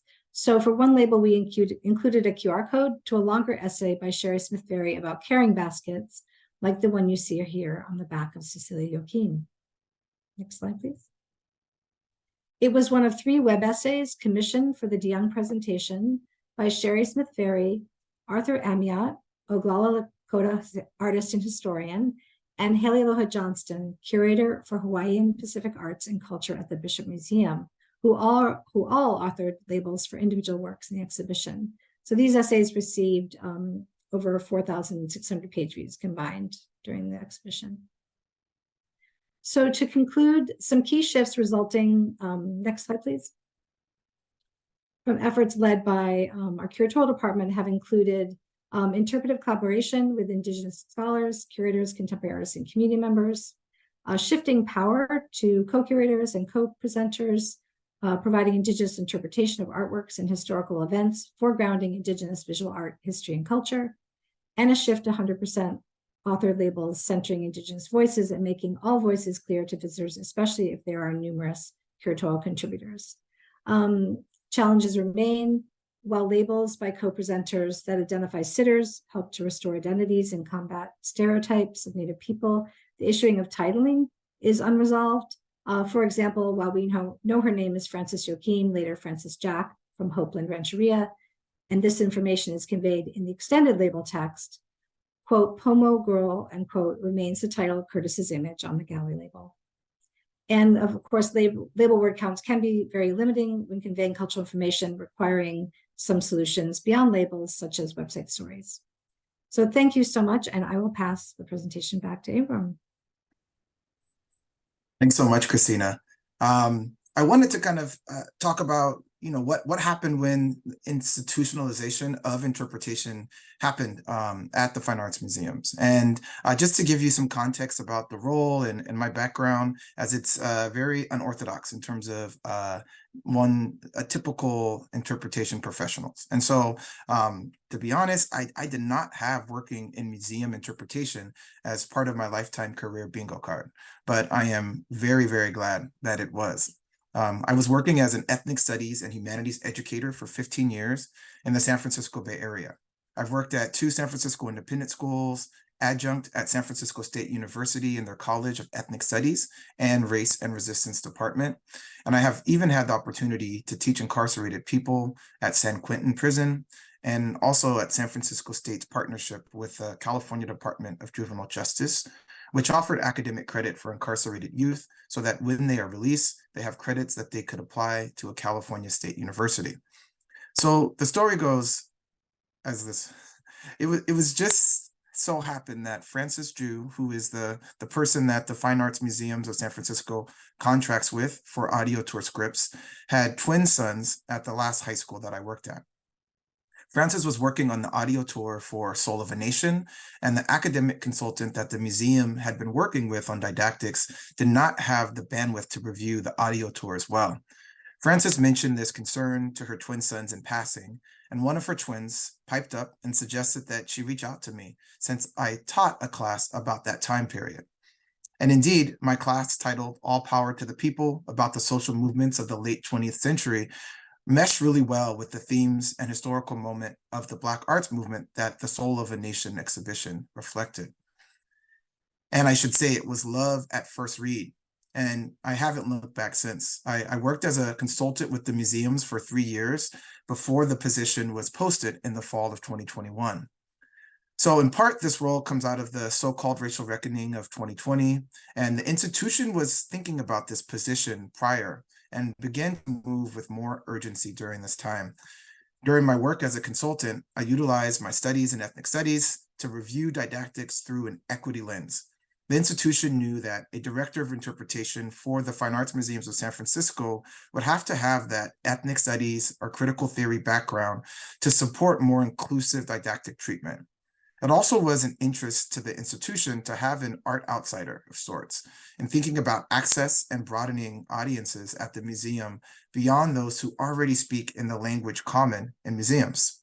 And so kind of the elevator pitch about this work is that, the Director of Interpretation, and interpretation more broadly at the Fine Arts Museums works to tell a more inclusive story about our permanent collection and special exhibitions, one object at a time, to a broadening audience. Next slide, please. Part of the importance of an inaugural position is to create a process that is institutionalized. I've worked closely with our exhibition team to embed interpretation into the exhibition task schedule in ways that support this work and encourage collaboration across often siloed department. So for our workflow, we start off with what's called an Interpretation 1 meeting. That's when I meet with a curator or curators to discuss the most equitable possibilities for an exhibition. It's very low stakes. We use, of course, our interpretive planning document with elements like the big idea and audience expectations. In that meeting, we kind of distill down into one sentence or two the big idea. That gets disseminated to a variety of stakeholders in preparation for what's called the Interpretation 2 meeting, which includes stakeholders like exhibition design, graphic design, PR, access, and a whole host of others to chime in early enough in the exhibition development so that their insights and input could inform our approach. After the labels are written by our curators, they come to me in the exhibition task schedule, and I do what's called an equity edit, where I review the didactics from an equity lens. So it might be a shift of a word, it might be the addition of historical context, it might even be a suggestion around reframing. After that, I have a meeting with the curator or curators, calling it an equity edit meeting, where we discuss the suggested edits. And then from there, it gets passed on to our pubs team. And then I take a final review of the didactics post-publications edit. Next slide, please. So Ansel Adams in Our Time is a great case study about how the work of interpretation and interpretation partners have manifested at the Fine Arts Museums of San Francisco. This inclusive tradition of working with communities and culture bearers that Christina shared about is an important backdrop for the collaboration that ensued for Ansel Adams in Our Time. The exhibition originated at the Museum of Fine Arts Boston and included consultation with Indigenous scholars from the Osage Nation, Nez Perce tribe, and Dene Navajo Nation. The consultants supported a more inclusive narrative about the presentation of Native American homelands and ancestors that are a huge part of Ansel Adams' work. Next slide, please. And I wanted to actually share the big idea that we came up with for this exhibition. And once again, I met with the curator, the host curator, Lauren, and we had this aha of sorts. And this, I should also name that the big idea shifted during our Interpretation 2 meeting to include an additional element. So the big idea was that Ansel Adams in Our Time traces the lasting visual legacy and environmentalism of San Franciscan Ansel Adams by presenting some of his most celebrated images in the context of photo history, looking both back and forward in time and beyond the frame. That beyond the frame actually came out of an Interpretation 2 meeting that was almost like an add-on of sorts. And it really opened up the door for thoughtful collaboration with Indigenous partners for this exhibition. Next slide. When we embarked on the interpretation planning for Ansel Adams' show, we noticed that Indigenous communities from the Southwest were not originally consulted about the images. Considering Adams' photographs included several Pueblo communities, we decided to reach out to Brian Vallo, Pueblo of Acoma, and Joseph Aguilar, Pueblo of San Ildefonso. I worked closely with Christina Helmick in these efforts as we established, and as she established, I should say, those relationships in her department's work on a stewardship and publication plan for Pueblo pottery in the collection, as was mentioned in the earlier portion of the presentation. So this collaboration could not have happened without all of the amazing work that Christina Helmick and her colleagues were doing in the AOA department. We actually used their relationships as the starting point for the interpretation partnership that ensued for this exhibition. Next slide, please.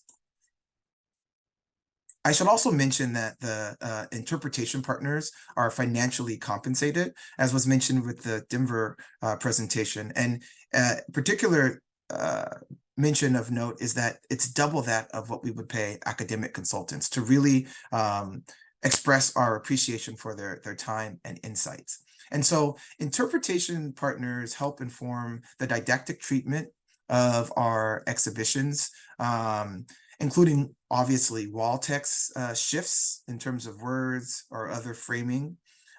They often appear on our audio guides, in addition to digital resources and web essays. And this whole idea of interpretation partnership comes out of this idea that if there are people locally who reflect the lived experiences related to themes of an exhibition, why not have those folks really drive the interpretive framing of an exhibition? We want them to have that agency for our shows. And this was our first case of using them. Christina, you wanted to share an anecdote related to this. Sure. As part of our work with communities represented by Ansel Adams, we were fortunate to contact Rose Masters, park ranger for oral history at Manzanar National Historic Site in California, where 11,000 Japanese Americans were incarcerated in 1942 and subsequently photographed by Ansel Adams when he visited in 1943 and 1944. Rose prepared a web essay featured on the exhibition webpage titled Looking Back at the Lens, Japanese Americans on Ansel Adams at Manzanar. And interestingly, it seemed to be the first time that an exhibition team engaged with the National Park Service and the site of Manzanar, and particularly the oral history program in relationship to Adams' photographs from the period. So this is just an example of additional effort to tell some fuller stories with first-person narratives about the images, since the extended labels in the exhibition were limited. And I happened to just visit Manzanar last week, and rangers told me that that day they had actually received visitors who visited the site because they engaged with the Ansel Adams exhibition at the Dion. Thanks. Thanks, Christina. Next slide, please. In terms of this work for other exhibitions, we happen to be simultaneously working with interpretation partners for our Kehinde Wiley and Archaeology of Silence exhibition, which we hosted at the DeYoung Museum last March and just closed a few weeks ago on October 15th. In the case of that exhibition, we partnered with community members who are working to dismantle systemic violence toward Black people, including Reverend Wanda Johnson, who is the mother of Oscar Grant, who was murdered in 2009 by a BART police officer in Oakland, and a local artist, Andre Bloodstone Singleton, who is a cancer survivor and death midwife. The interpretation partnership with Ansel Adams, with that show, which began prior, helped to inform the approach used for the Wiley exhibition. So it was really important to take the best practices of sorts that we learned from the work on the Ansel Adams show and apply them to the Kehinde Wiley show. Next slide, please. So in our virtual sessions with Valo, Aguilar, and other Indigenous interpretation partners, we asked three very important questions. The first is this photograph or object appropriate to display? For a variety of reasons, it might be the case that it reflected a spiritual or important ceremony that isn't supposed to be on display. And the second question is, if so, is what is written about it appropriate? And then the third is, if not, what shifts in words, framing, or historical context is needed? And so often, or the case in this particular exhibition, the partners didn't say that any of the photographs were inappropriate. Some of the partners did name that they wouldn't necessarily show it if they were presenting them at their own museum, but it lended itself to really important conversations about shifts in words and considerations. Next slide, please. And so what came out of our interpretation meetings were shifts like using cultural observance instead of dance. There was a lot of cultural observances that were initially described as dances, and our interpretation partners noted that and said, could we use cultural observance instead? They also suggested that we use vanquished people instead of vanishing race as a way to, once again, hold accountable the actors involved. As we all know, races are people don't vanish within a vacuum. It's an active action. They also noticed that there was a use of ancient ruins a lot in the didactics, and they suggested that we use ancestral pueblo. And then they added an additional word to inhabited and suggested that we use inhabited and stewarded instead of just inhabited. So many of these considerations emphasize addressing ideologies of settler colonialism that inform the way Native people were represented and the misperceptions therein. And in terms of important considerations, Brian Vallo mentioned that he wanted to ensure that the consequences of Western photography are from the late 19th and early 20th century for Indigenous people were reflected in the ways in which we framed and wrote about this exhibition. Next slide, please. So I want to share an anecdote about the fruits of this work. In one session with interpretation partner Joseph Aguilar and showing him one of the photographs, he leaned in closely and asserted, "Hey, that is my great-grandfather." And after we picked our jaws off the ground, we knew that this would be an opportunity to have a label written by a descendant of a once unnamed subject of an Ansel Adams photograph. I set up a Zoom with Aguilar and transcribed his thoughts about 2 photographs. I did a little wordsmithing and with Aguilar's approval, ended up with the following label. It reads, "This is Cloud Dance, and the person that is second from the right is my great-grandfather, Joe Aguilar. This cultural observance is a spring ceremony for special occasions where rain, the landscape, and cosmology are centered. As Pueblo people, we hold the importance of water in all of its forms. The image seen here does not speak to this. It is a snapshot of a very specific time, and speaking with someone like my grandfather would reveal a deeper meaning. In many ways, the photograph is out of context because it is on a museum wall and it is in black and white, making it a 2D image of a vibrant and meaningful ceremony. Getting to that deeper meaning would entail talking to a community member. And of course, he is authored for that label. And so next slide, please. We just want to thank you so much for your time and hearing how our institution attempts to foreground Indigenous voice, given all of the many constraints. And just we're so proud of the opportunity. And I wanted to name the important work of our AOA department in setting a template of sorts for how we approach interpretation and interpretation partnership at the Fine Arts Museums of San Francisco. Next slide, please. We'll leave you with our contact if you have any other questions, but look forward to the Q&A that follows. Christina and Abram, so many projects to think through. Thank you so much for all of that rich content. Questions are flooding in, so we're going to start with asking if you would mind elaborating a little bit on what the experience of switching to 100% author labels has been like institutionally, both externally with visitors and also internally in terms of your cross-departmental work dynamics. You want me to start, Abram? Yeah. So this, we should say this is largely at this point a departmental effort where our department is championing the cause for 100% author labels. It's interesting, some of you might be familiar with a book by Catherine Whitney on museum labels, and we've had some interesting conversations. It's difficult for her in her research to identify exhibitions with 100% author labels. So it's something we're really interested in seeing more institutionalized, but that this began in 2021, so we're hoping that will continue. I'll turn it over to Abram, who has that task. Yeah, and so we definitely don't have all, just so for clarity, all of our labels are not community authored across the institution, and often is the case for labels outside of the AOA department. It's with the consultation of community members, specifically interpretation partners, for exhibitions that have those links to lived experiences that are local or sometimes global.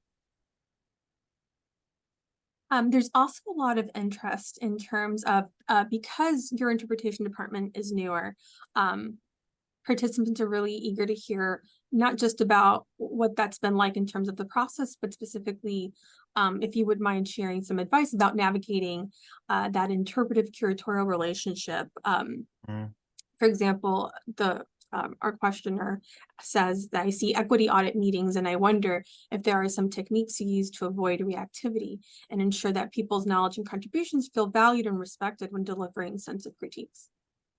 Yeah, that's a really great question. And I think what definitely helped in my case is the relationships that were built over the 3 years of being a consultant.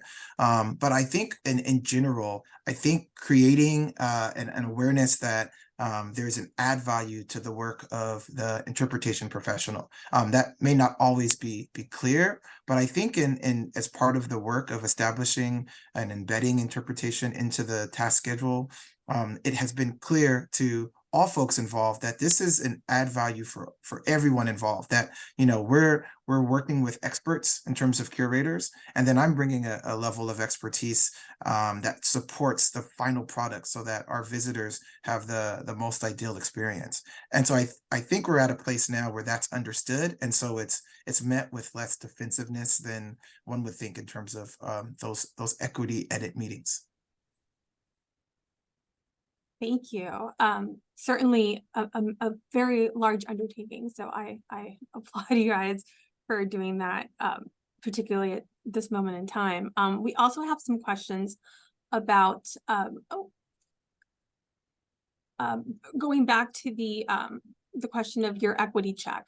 When you do your equity check / interpretation edit, how do you account for values or issues outside of the United States context of your institution, but which apply to the community from which the art being considered came from? Oh, that's a great question. We're currently working on a show, a Irving Penn retrospective, and Irving Penn had a body of work outside of fashion photography that was more ethnographic, and was photographs that he took in Papua New Guinea, in current day Benin, and also in Cusco, Peru. And for that show, we actually reached out to folks. The person that we work with from Papua New Guinea is someone that Christina has worked with for her Oceania collection. And so that was already an established relationship. And for those other regions, we did research. We worked and leverage the expertise of our curators of African art and also our curator of the Arts of America, who did a little research for us, helped us to make sense of it, and then suggested some folks that would be helpful in telling that story. And so for those photographs, they're going to be 100% authored labels from our interpretation partners from those regions. Then so collaboration is key, like really leveraging the work, the knowledge of the curators in terms of what direction should we go for interpretation partners, especially globally. Absolutely. I would also just encourage, I think we've been encouraging our staff to just do the work, just start, doing the research, reach out and start building networks and having conversations with people. And that really helps to identify potential interpretation partners. Absolutely. Collaboration is key. On that note, I do want to thank you guys for your fantastic presentation. And I'm sure everyone is ready to stand up, stretch, grab a drink of water. So we're going to take a quick 15-minute intermission, and then we will be back to resume with Nelson Atkins Museum as our next presenter at around 3:05. So I will see you all back then. And enjoy your breaks. Welcome back, everybody. I hope everyone had a chance to stretch and is feeling hydrated as we settle in for the second half of this convening, which will be kicked off by our friends over at the Nelson Atkins Museum of Art. With that, it is my pleasure to welcome Rachel Nicholson and Stephanie Fox-Knapp. Welcome.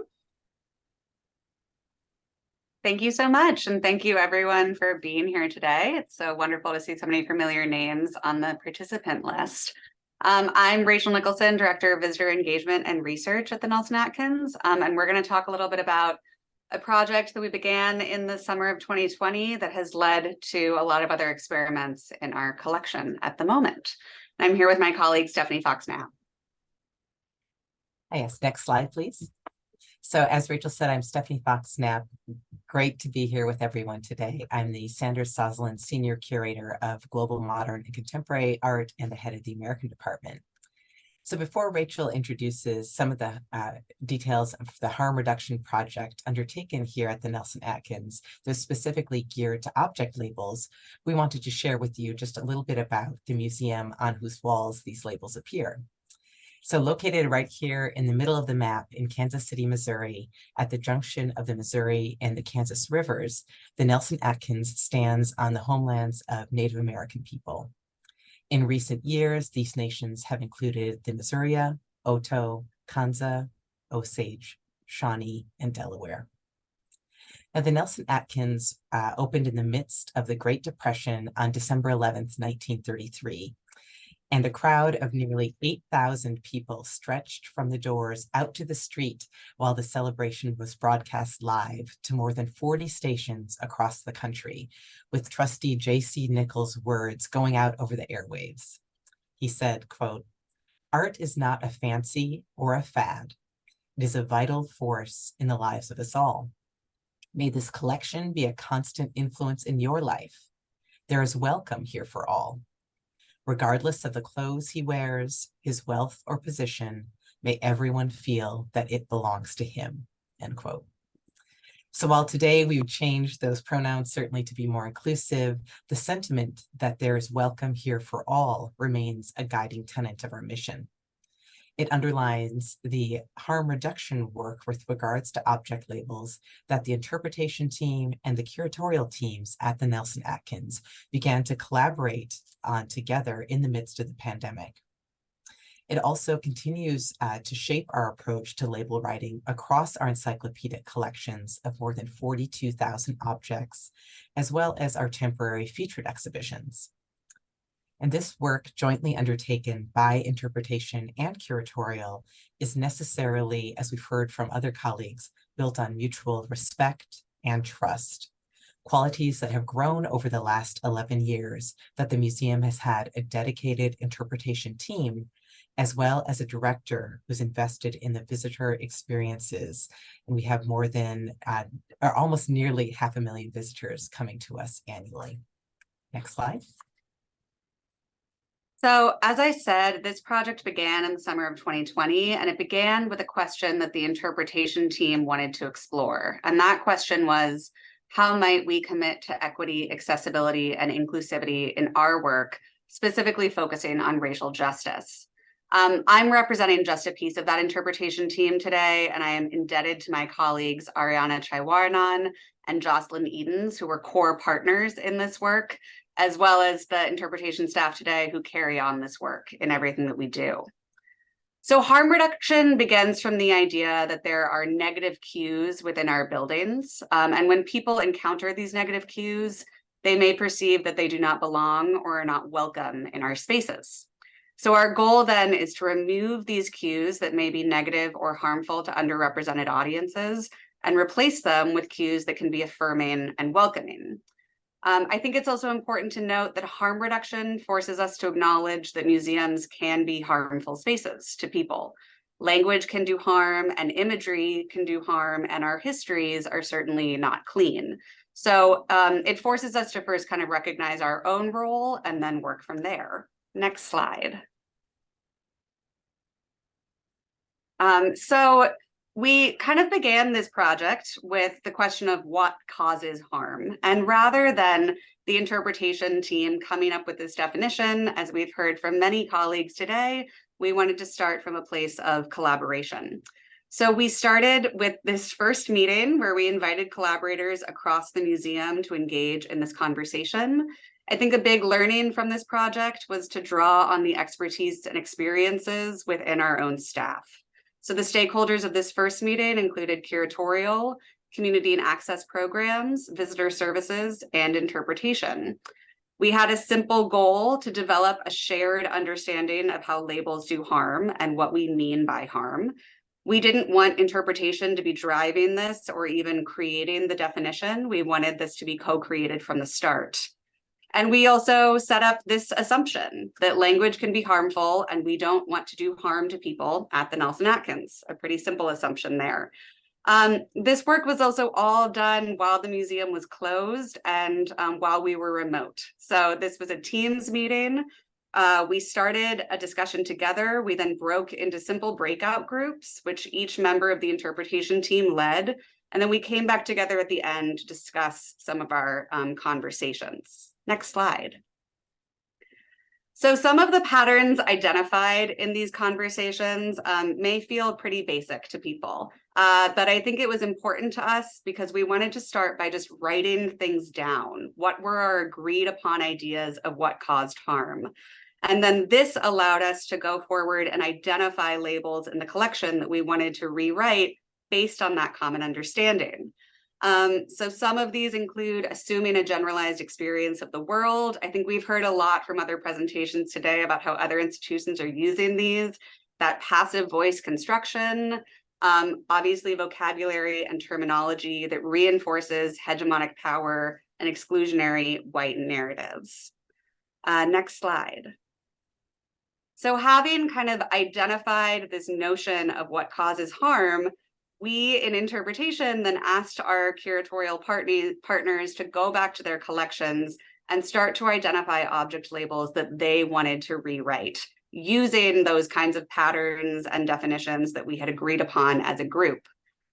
This chart just shows how we mapped those across the collections.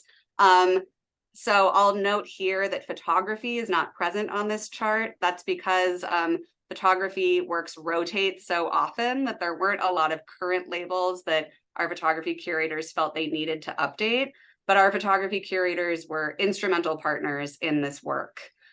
You'll also see that Native American, African, and modern and contemporary are not represented on this chart, and that's because we didn't have curatorial representation at that moment in those departments. Like any good piece of collaboration, there were also additional definitions that our curators added to our understanding of harm. So things like offensive description and centering a dominant narrative and assumed knowledge were all discussed in that first meeting. But things like the length of a label being way too long, or physical wear on the label, so you actually couldn't even read it. Or Stephanie very kindly, an American, pointing out that sometimes we would reference an image and we wouldn't have a visual aid on that label. And that is assuming a knowledge of the visitor or not putting the visitor first. So this chart also kind of helped us to broaden that definition a little bit. I think it also helped to chart it across collections, because in large museums such as ours, it is easy to get siloed within our own collection areas. And this chart helped us to see that these conversations around harm were really across our collections. So we wanted to build that understanding together to come up with creative solutions that might work across departments. Next slide. So after we established this collective understanding of harm reduction and a common vocabulary around the work, after we reviewed those labels and had those conversations, assessed our patterns, we embarked on the next phase of this project. And that, as you see here, is our second meeting, a label workshop, or actually a series of label workshops.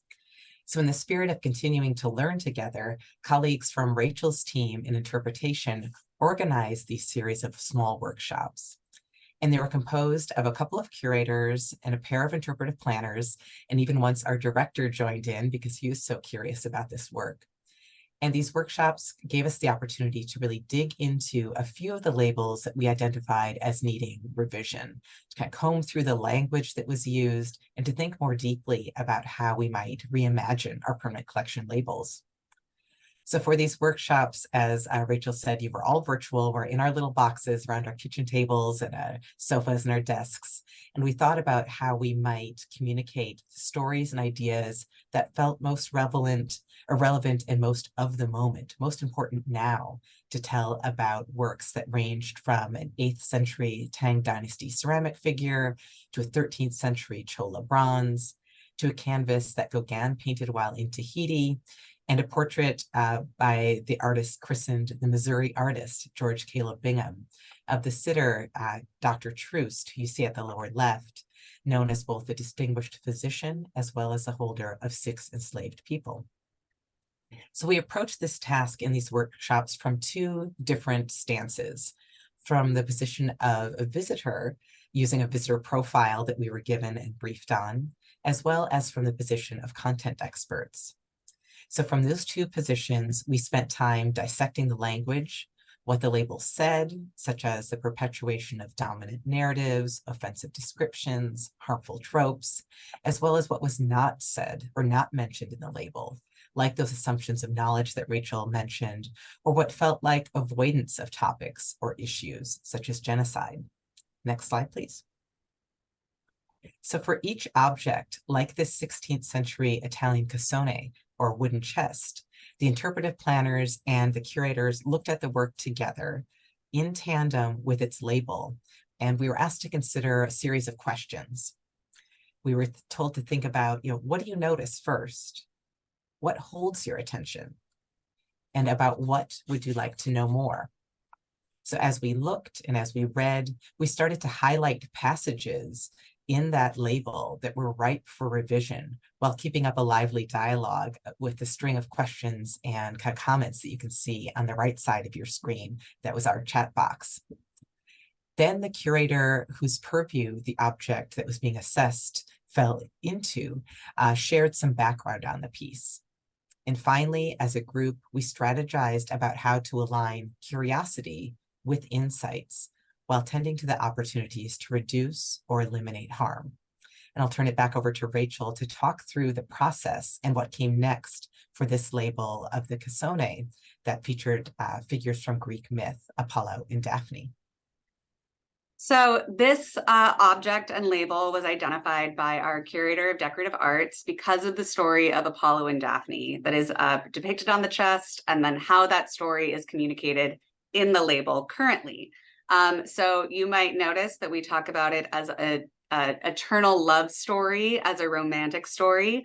And as Stephanie said, these workshops happened, we actually just used Google Docs. Shout out to, I think Google should sponsor us probably for how much we talk about them. But we just went in and did a collaborative editing session to start. So you'll see immediately this group honed in on maybe this is not the right terminology to convey the myth.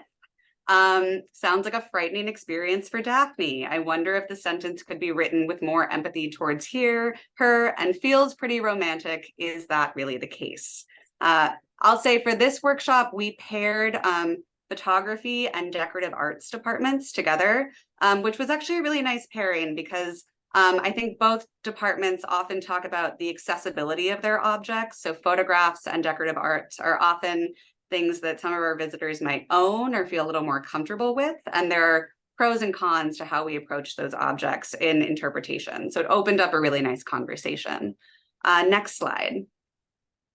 So going in a little more deeply to the original label, we talked a lot about how the label sets up a discrepancy between the lived experience of a visitor who may have experienced sexual assault and then what is described here. It also speaks to harm through omission because we really didn't tell the full story. Again, we're talking about this as though it's this kind of love story, this romantic story. We also zeroed in on language like high relief and bridal chest. Those felt a bit jargony to us, that we might want some definition there. And then when we stepped back and asked participants to kind of just ask questions about the object, we opened up new conversations, specifically about how might we connect this work to the present day through questions like, where do you store precious things? Or how do you communicate love? Potentially no longer through this kind of Greco-Roman myth. I will say this is also the moment in every label workshop where we realized you cannot say everything in a label. I think that we've heard a lot of people touch on that today. And so it's about picking the pieces that feel most relevant and important and exciting to our visitors. Next slide. So having discussed this, this is the rewrite of the label. You'll see we started with what the object is and who might have owned it to kind of ground this in people. We then really clearly called out rape and tried to rewrite the story to talk about obsessive passion and narrowly averted rape. We then ended with a question, and this was our experiment in really trying to bridge thinking about this is a myth that's created in a specific moment and time, And then we also have 21st century audiences who bring their own experiences to this object and to this label. So how do we bridge that? So instead of us putting a judgment on it, we left it as an open-ended question. I'll stress that these rewrites are experiments. We do not claim to have all of the answers. I think that's what's exciting about this convening today. So this was an attempt at thinking about that bridge. And then we also removed jargon and changed our tombstones from circa to about, just some tweaks for a little bit more visitor-friendly language. Next slide. Like any good interpretation and evaluation department, we did do some visitor testing on these new labels to see if we were on the right track. There are a lot of ways to test labels. Instead of doing timing and tracking in galleries, we opted for in-depth interviews. So we spoke to 13 people and did hour-long interviews. We did compensate them, in which we asked them to read the new label next to the artwork, asked some questions, and then the old label and compared. And I'll say overwhelmingly, people appreciated our rewritten labels. In this case, people responded to the fact that we called out rape so explicitly, saying that it captured attention at a personal level and it was good to see it spoken plainly. People also appreciated the questions. And I love this one. Engaging questions at the end made me go back and forth to find the imagery. It's like a dream of interpretation professionals. And with the old label, visitors had called out things like high relief, sculpted ornamentation, and intricate. So we felt like we were really on the right track with replacing language there. Next slide. There are a few kind of wins and lessons in this project. And I want to start by saying, have we rewritten every single label in our collection that we want to? Absolutely not. And that's okay. This is an ongoing process. What we have done is we've established a language to talk about harm reduction. We've established a common language across many departments. This was also true collaboration between interpretation and curatorial from the very beginning. And I'm really proud of that with our teams, kind of building trust there.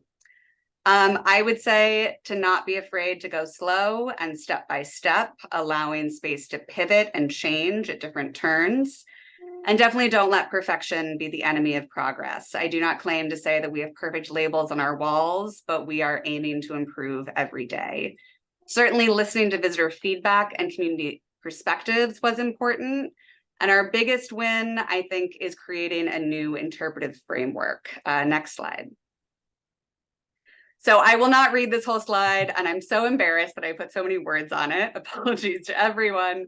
But just to give you an idea of some of the values and principles that kind of came out of this work, again, that was agreed upon with curatorial.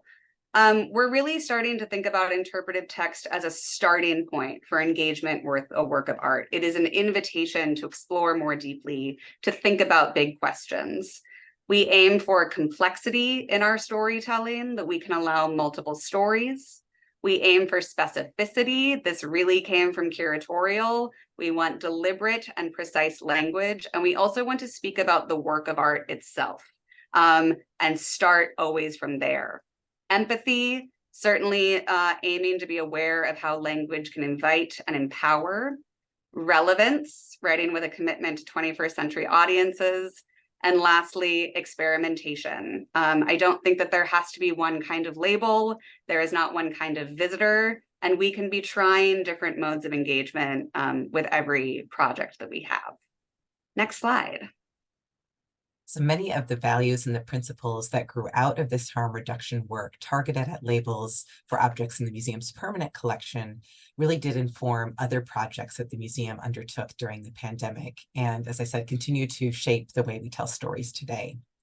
So back in 2021, the Nelson Atkins established a new initiative to celebrate the talents of local artists, and we called this KC Art Now.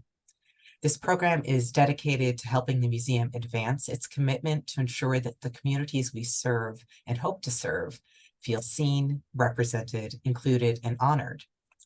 So for the KC Art Now exhibitions, we kept our belief in the value of complexity, specificity, empathy, relevance, and experimentation at the forefront when it came to the object labels. And we also were committed to foregrounding artists and their voices first and foremost. So we kicked off this KC Art Now initiative with a testimony, African American Artists Collective. And this was a collaboration between the African American Artists Collective, AAAC, and the Nelson Atkins. And it embodied the reciprocal powers of speaking one's truth and being called to stand in witness. In addition to contributing their works to the gallery, the 35 multi-generational artists contributed their words to the wall as well. And rather than this disembodied institutional voice speaking to the visitors from the labels, each artist in testimony wrote their own label. Next slide.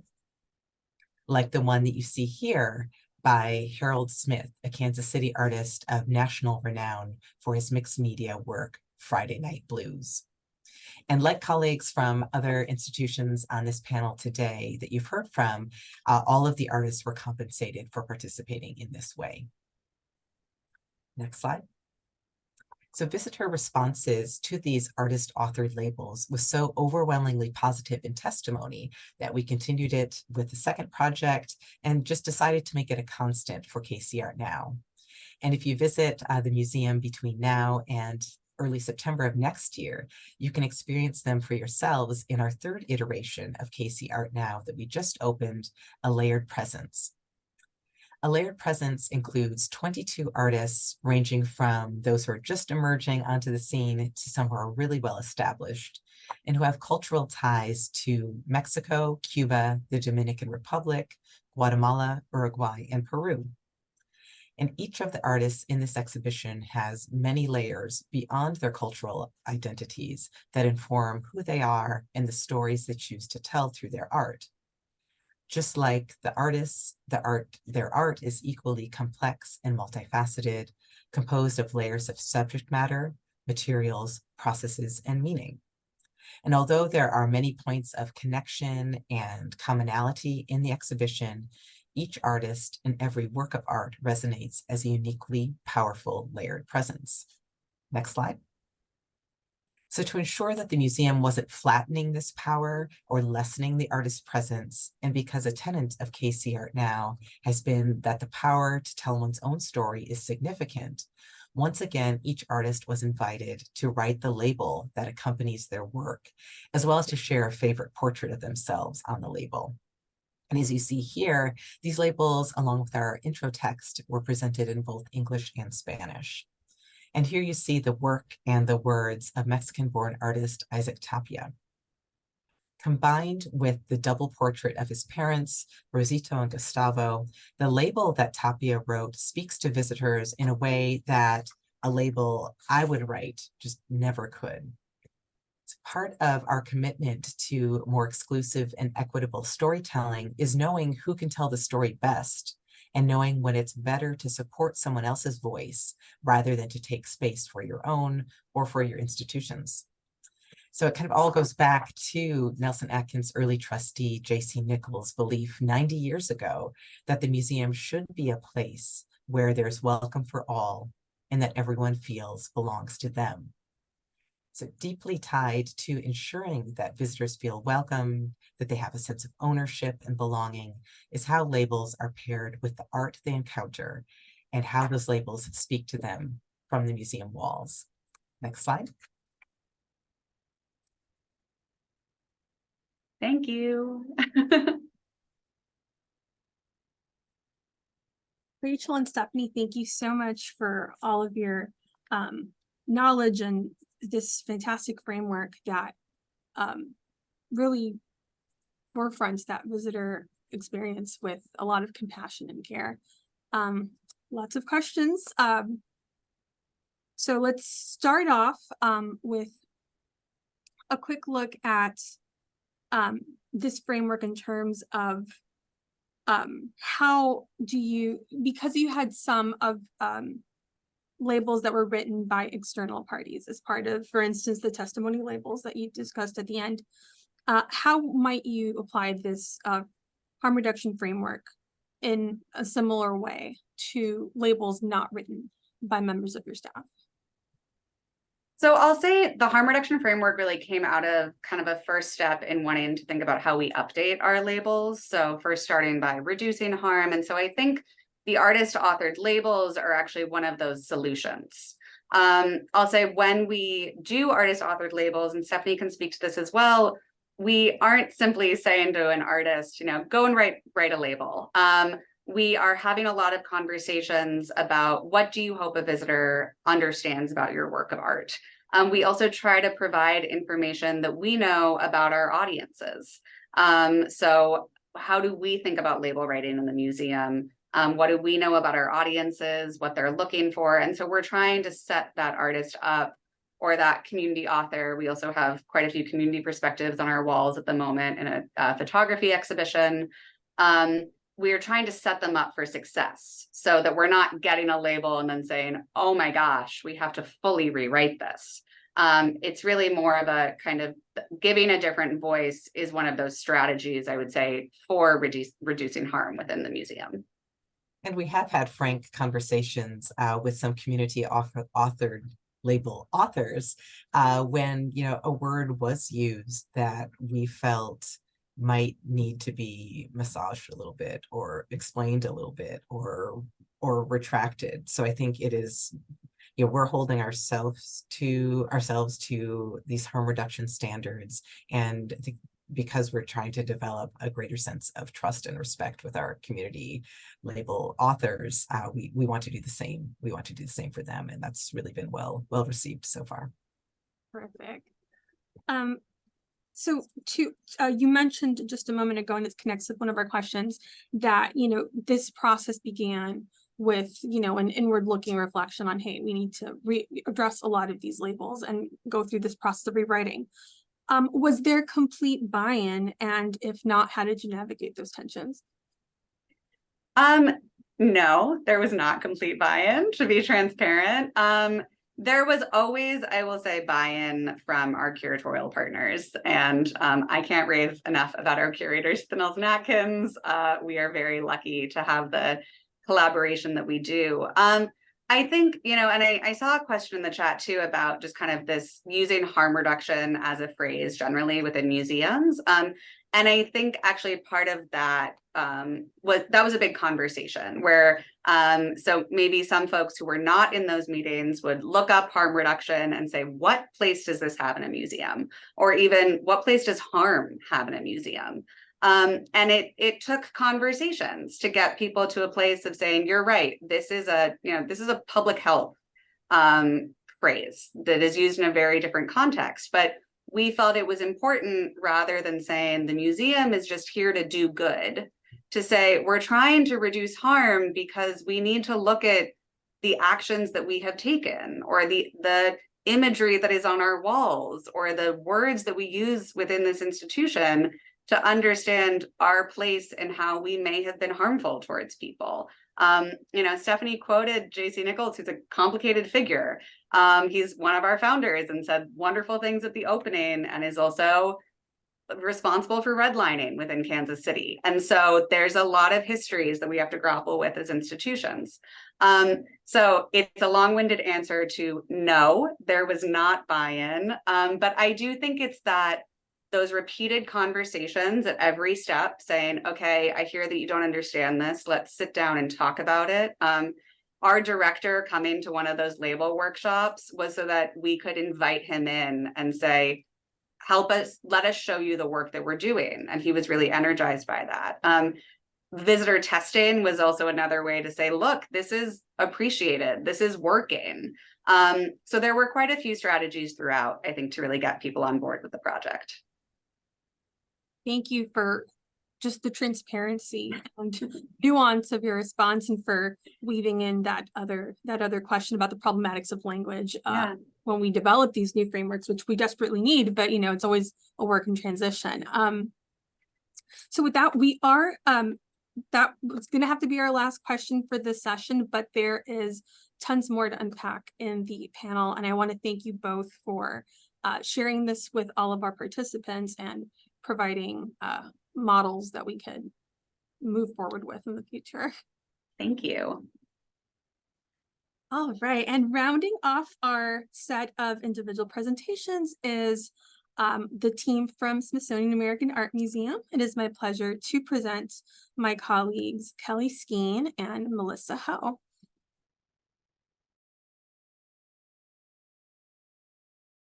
Thanks, Lexi. Good afternoon. Thank you, everyone, for joining us today.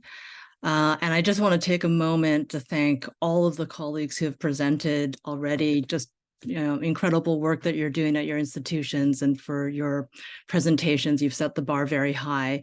My name is Melissa Ho. I'm curator of 20th Century Art at SAM, and I'm joined today by Kelly Skeen from our interpretation department, and we're going to speak about a recently completed project, which is the first phase of a much larger multi-year endeavor, namely the renovation, reinstallation, and reinterpretation of SAM's collection galleries.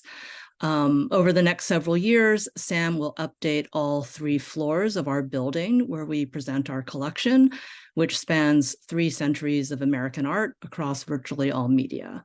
Next slide, please. So just to situate you, SAM occupies a historic building in Washington, D.C. with the National Portrait Gallery and the Archives of American Art. This is one of the oldest federal buildings in D.C., often referred to as the Patent Office Building. It originally held displays of patent application models in government offices, but it has housed Smithsonian Museum since 1968. SAM completed a major building renovation and reinstallation back in 2006, but the collection galleries have not been holistically reconsidered or reinstalled since. So that is the process that we are engaged in now. Next slide, please. The first phase debuted recently, just last month, and that is the reinstallation of our 3rd floor galleries. These are the largest spaces in the building, and they're dedicated to presenting art since 1945. And I'm showing you here 2 images of prior configurations of what we call the Lincoln Gallery, which is the east wing of our 3rd floor. The picture on the right shows how Lincoln Gallery looked in late 2018, around the time we started dreaming about and planning a new configuration. Next slide. And this is a view of the Lincoln Gallery today. While still allowing for the historic fabric of the building to be felt, there have been numerous architectural changes. We increased the ceiling height by nearly 4 feet and covered select windows that gain more usable space for art. We altered the wall configuration to create more inviting spaces that offer better visitor circulation and visibility, and which support creating groupings of works of art. And overhead, we removed the many wires that had proliferated over the years and installed a much more elegant and energy efficient lighting system. And all of these practical and aesthetic and spatial changes were made to support a more art-centric and audience-friendly experience. Next slide, please. And I'll just be sharing some installation shots of the new galleries here as I speak. The overarching title for the reinstallation is American Voices and Visions, and that is intended to underscore the idea that art of the United States is not a singular story, but rather encompasses multiple and diverse perspectives. And the modern contemporary galleries in particular emphasize the artistic innovation and dynamism of the second half of the 20th century through today.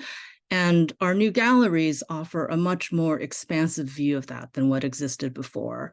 We worked hard to collaborate in new ways as a curatorial team to really integrate works from across collection areas, to not just show painting and sculpture, but also time-based media, textile arts, prints, photography, and also to integrate artists reflecting different geographies and backgrounds. And that includes both formally trained and self-taught artists. Next slide. And of course, a crucial part of realizing this new installation was creating new gallery interpretation. And to be candid, very little interpretive text existed in Lincoln Gallery before this recent reinstallation. For the most part, the object labels there were limited to tombstone information. There were very few chat labels, no section text.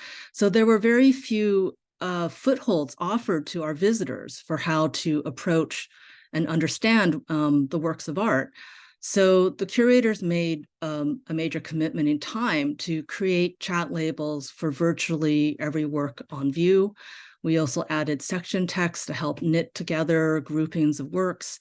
And these texts went through rounds of review with colleagues in interpretation and publications. And Kelly will say more about that process shortly. Next slide, please. These reinvented modern contemporary galleries are really only possible due to institutional growth and evolution that has occurred at SAM over the last 17 years. And I'm thinking here both of the makeup of the collection, but also staff size and staff expertise.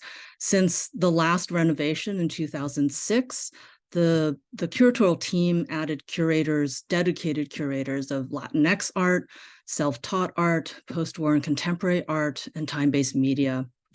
Next slide. It's also important to note that back in 2006, the museum had no dedicated interpretation staff. Joanna Marsh, now at the NGA, was SAM's first interpretation and audience research specialist beginning in 2015. And since then, the interpretation team has grown, and curators and interpretation specialists have become very accustomed to working closely together over the full arc of a project, really from checklist development to layout. And that kind of hand-in-hand collaboration mostly began at SAM in the creation of special or temporary exhibitions. And it's only more recently with this ongoing reinstallation project that interpretation has become more fully integrated into the development of collection galleries. I'm now going to pass it to Kelly to expand on our process. Thanks, Melissa. Next slide. So I'll now share about the interpretive messages and strategies for this installation. As many of you may know, the big idea is a statement that communicates an installation's content and scope. It's a tool for the internal team that provides a clear focus for the installation development. So the big idea for the reinstalled galleries is modern and contemporary art is an expansive conversation that challenges established conventions about what art is and who makes it. Next slide. The key messages or the supporting ideas for the reinstalled galleries are the materials, methods, and aims of art dramatically diversify in the middle of the 20th century. Artists' voices, perspectives, and lived experiences become central to modern and contemporary art. Next slide. Artists invite viewers to contribute to the meaning of an artwork by engaging with it physically, conceptually, and intellectually. And finally, modern and contemporary art sparks questions about history, today, and tomorrow. So the big idea and key messages guide the development of our installation content, design, and interpretive strategies. And while our limited time today doesn't allow me to delve into the visitor outcomes we developed, I'll share that it was important to our team to signal that all visitors have the tools to engage with objects on view and empower them to engage in personal meaning making. Next slide. So to promote visitor engagement with this new expansive view of American art, we developed the museum's first interpretive style guide, grounded in our big idea, in the idea of conversation. A cross-text produced by numerous writers, including 7 curators and several interpretation specialists, we established a cohesive tone that is informed yet informal and aims to connect with a wide audience through straightforward and approachable language. With shorter labels that engage the reader directly, we invite audiences into a conversation with the museum and one another. This style guide really codified conversations over years and involved close collaboration between curators, interpretation specialists, and editors. The bulk of planning happened during the pandemic. We met on Teams and Zoom, talked about gallery concepts and interpretive goals, in addition to our text strategy that would become the interpretive style guide. The core team focused on our text strategy included myself, Melissa, curator Sarah Newman and Saisha Grayson, acting head of interpretation Anne Showalter, and former head of interpretation Joanna Marsh, as well as editor Juliana White. The interpretive messaging and style guide were developed well before anyone began writing. So when it came time to write, writers had really metabolized the guide, as had our editors. The style guide was also complemented by an interpretive writing outline, which is itemized by gallery and by object, and helped us intentionally select what kind of interpretive text treatment was needed. So here I'm sharing the main principles our writers used when drafting text. Hooking your reader. If the first sentence is the only thing a visitor reads, will they have a tool to use to effectively engage with the artwork? Thinking about starting with art, really wanted to encourage close looking. I think adding human interest is perhaps the kind of most key point here, because we know that visitors connect with and remember stories and people.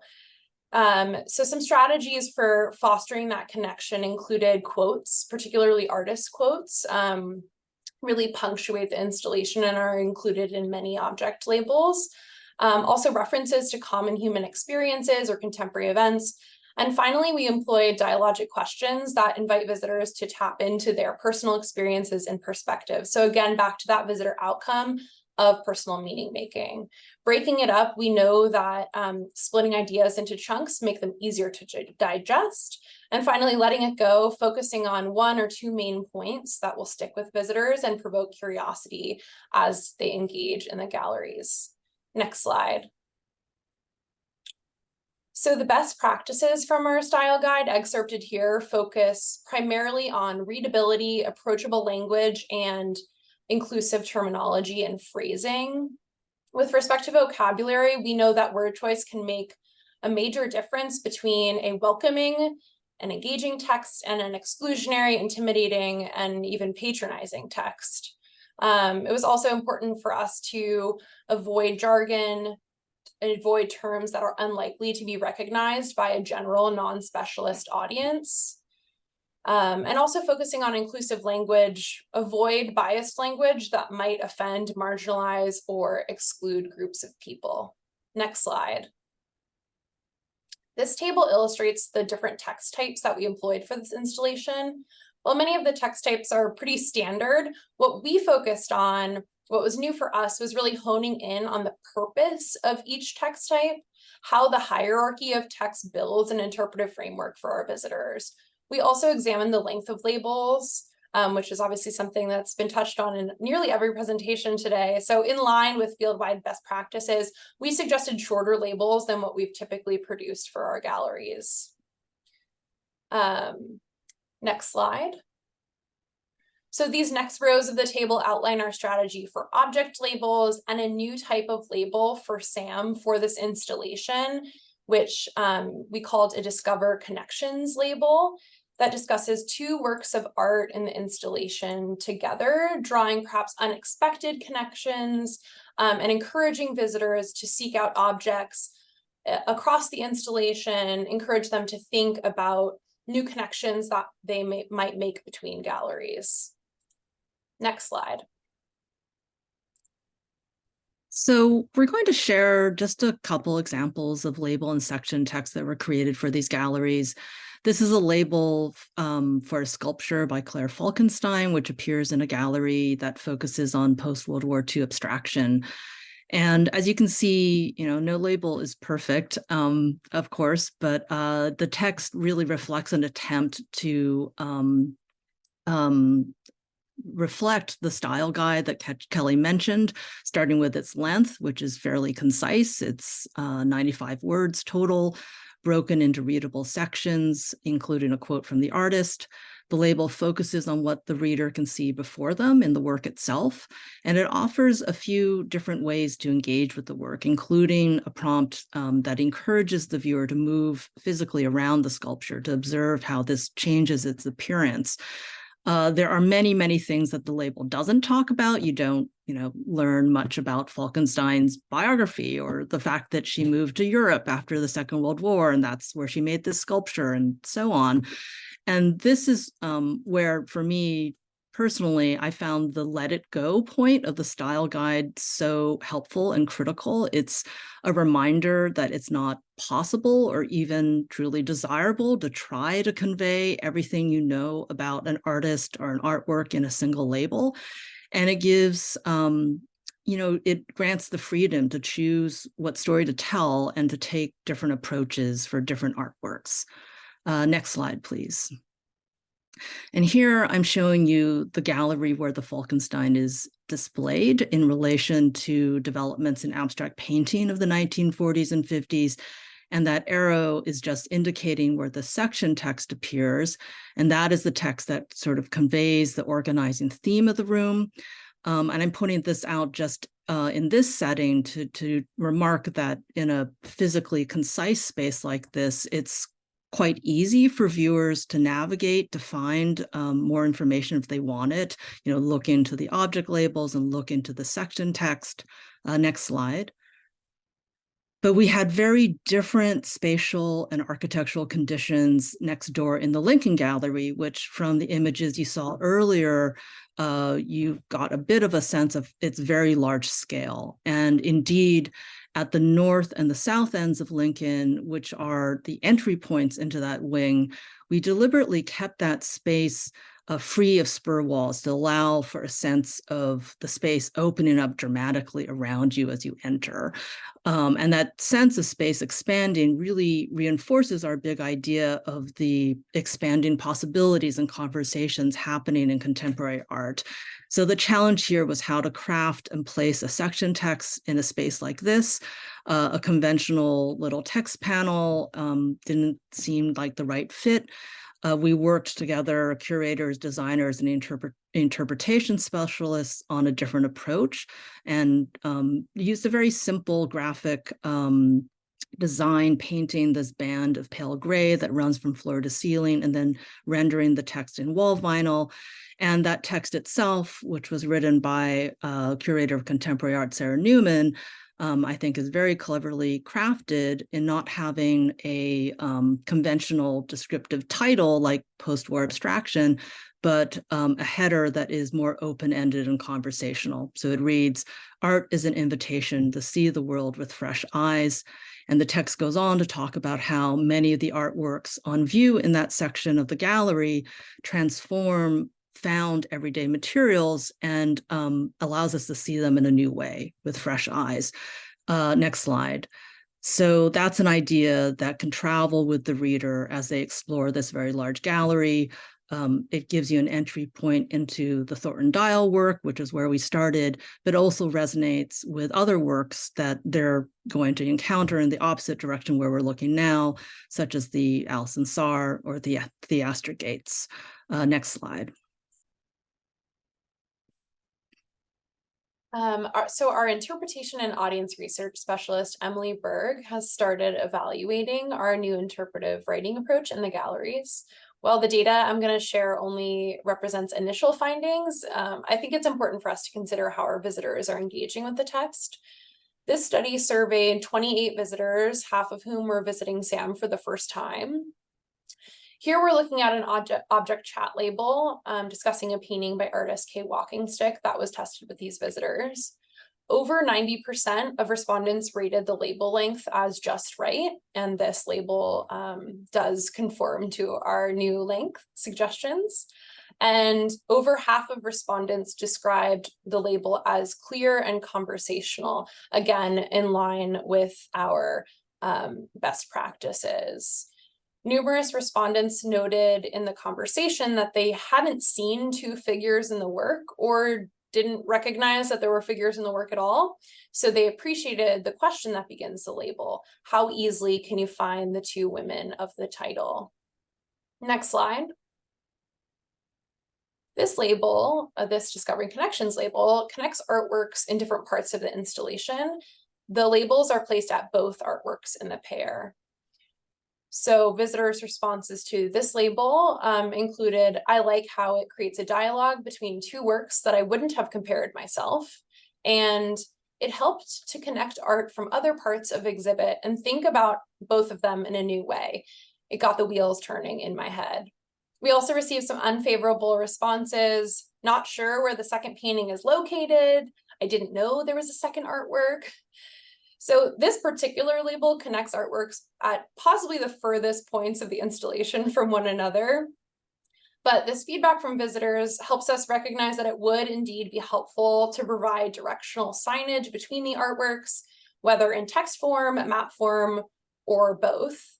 And for both this Discovering Connections label and the object label for the K walking stick piece, respondents identified language they found to be academic and confusing, such as the white male gaze. And so while we endeavored to use familiar language and avoid jargon and technical terms that might not be recognizable by non-specialist audiences, our visitors' responses underscore that we have room to grow.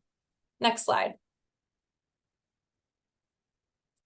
So as mentioned earlier, these modern contemporary galleries that we've been looking at together represent just the first phase of a much larger reinstallation project. We're now working on the second floor galleries, which cover a greater chronological span from the 18th century through to the first quarter or half of the 20th century. It's a much more complicated phase of the project involving more curators, more different kinds of art objects, more stories, and more different kinds of consultation, collaboration being called for. And as Kelly said, we're really still at, the modern contemporary galleries only opened a number of weeks ago. We're eager to get more feedback from our audiences on the strategies we tried there. But in terms of our internal process, we do have things that we are already applying to the next phases, working to building layers of interpretation, collaboration between curatorial interpretation staff from an early stage, having the interpretive style guide now to guide us. So we're looking forward to the next stages and know we have a lot of room for improvement and more growth to make. Next slide, please. Well, I just want to thank everyone for their time and attention, and we look forward to addressing any questions about our project now, as well as we're really excited to welcome everyone back for the full panel in just a few minutes. Kelly and Melissa, thank you so much for sharing with everyone all the work happening here at SAM. Certainly you guys have outdone yourselves on the third floor. I do welcome anyone who's in DC to come see it. And it is a massive undertaking, but one for which you have set up a really stable foundation. So as your colleague, I thank you, but also as someone in the field, I appreciate having these additional frameworks. So speaking of the style guide, the crux of this session, you guys mentioned this was a very collaborative process, and we've had lots of questions coming in with questions about, what prompted it and how it has developed over time in terms of timeline across projects and, moments that, contributed a different lens through which to evaluate how that style guide might have developed. So if you wouldn't mind talking a little bit more about that. Sure. I can start by talking a little bit about the impetus, which is that, the style guide is the first time that writers at the museum, primarily curators, have worked with some existing guidelines. So prior to this, it was mostly the curator for a project would sort of write whatever they want about any given object, section text, intro text, and sort of just decide on their own where they wanted to put time and attention and draw the visitor's eye. So this is the first time that we've established guidelines. And I think for that reason, it was really critical that we collaborated at each stage. So even the idea of coming up with an interpretive writing guideline set for this installation was something that we came to as a group, and collaborated at every stage with the curators, as well as our editorial colleagues who on the side were creating the museum's first ever comprehensive editorial style guide. So this project was wonderful in the way that it pushed us to codify some of our practices that were working really well already, and then also bring our institution in line with some of the best practices and next practices that are being employed by our colleagues in the field.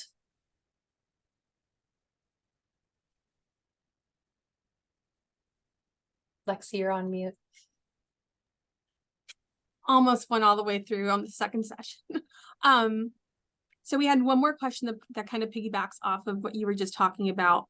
That asks if the style guide was a byproduct of larger interpretive goals that were happening at the same time. Yeah, absolutely. We focused on text today, but there was certainly like a broader interpretive plan, and I alluded to that by discussing the interpretive messaging. But we developed other interpretive strategies for the installation, including an audio tour through Smartify, a video project representing artist voices, drawing from artist interviews from decades of work at SAM, among other strategies. And with the adoption of this new writing practice prompted by the style guide, in what ways, whether it's personally or departmentally, has that changed the way that you all think about telling object stories, but also how objects are encountered in museums? Well, I'll speak from the, I guess, the curator end, and I wouldn't limit it to the development of the style guide specifically, but I'll speak more broadly about just having interpretation colleagues to engage with on creating exhibitions, which, speaking personally, I did not have in any of my prior positions at other institutions. So coming to SAM was my first time to work this way. And it has really transformed how I think about crafting these texts, and has just really pushed me to be more audience-centered and just, simple guidelines about language, text length, voice. They are very basic now when I see them sort of boiled down to the points on Kelly's slides, but many curators of my generation would not have necessarily been given that feedback earlier in our careers, right? So we're learning to write in many different contexts, writing for a general public, and writing in thinking about the physical setting of a gallery and how people are confronting these texts, and the fact that they're standing there and they're looking at a wall. All of those aspects are very specific and so different from being in art history graduate school or writing an article that's going to be read in a journal or on a screen. So just the real specificity of it has given me new energy and sort of interest and pride in like the craftsmanship of writing interpretive texts. It's actually something I really enjoy now. So thanks, Melissa. I'll just add that in thinking about the conditions of the label, where the visitor finds himself reading the interpretive text that we're writing on computers and offices with our notes in front of us. As we started to think about label testing, I have to do a hat tip to Troy Smythe, who informed a lot of our understanding of some label testing, which is thinking about the visitor reading it out loud in the formation process. So as you're writing the label, can you print it out, put it on a clipboard, walk into the galleries and ask if a visitor is willing to read it out loud to you, seeing where they trip up, seeing what their reactions to it, what they feel might be missing. All these different strategies, thinking about how it might be different writing an art historical text versus writing a label that is really meant to engage and prompt the visitor to think about their own lived experience and what they bring to the artwork that they're engaging with. Absolutely. Definitely requires a different set of muscles being tweaked in the writing process. We have time for one more question, and I will say we will expand on the topics connected to this question in the panel discussion, but Sam has you alluded to Sam having such a unique story of how interpretation came to be. Back in 2015, with having someone who was part of the curatorial staff then develop interpretation, it's a different way of starting that collaborative space. What opportunities would you say that presented in first integrating those practices, those interpretive practices, into exhibition operations? I think, Lexi, you're referencing my mention of Joanna Marsh, who was the first curator of, well, her title morphed over time, but I think initially curator of interpretation for contemporary art. And that happened in 2015, which is actually slightly precedes my arrival at SAM. So with that caveat, I will say that when I arrived at SAM, I was very curious and interested by the fact that my interpretation counterpart was somebody who had been a museum curator and really knew the perspective of the curator in creating exhibitions. And so it made it so seamless and easy to have conversations about interpretation with her. And I think I was very interested to hear also about Abram's origin story, working in museum interpretation. I don't think there's any right pathway, but I think it's worth sharing that all the sort of starting points and the professional and personal experiences that are brought to that role, like, add different colors to that. But insofar as the how that sort of set the path at SAM, I think it made it very clear from the very beginning that curatorial and interpretation were allies and we're all working toward a shared goal. And so, yeah, I'll let Kelly respond as well, but we're fortunate that our teams work really closely together. Yeah, thanks, Melissa. I just want to pick up on talking about working towards a shared goal. We work really hard to align our priorities, which don't always start out as the same and sometimes are competing. So I think it takes a lot of close collaboration and negotiation and collegiality to align our priorities. So I think that, like, while we always hope to get there, I think that it's an important mindset shift that we often undertake in our exhibition development process.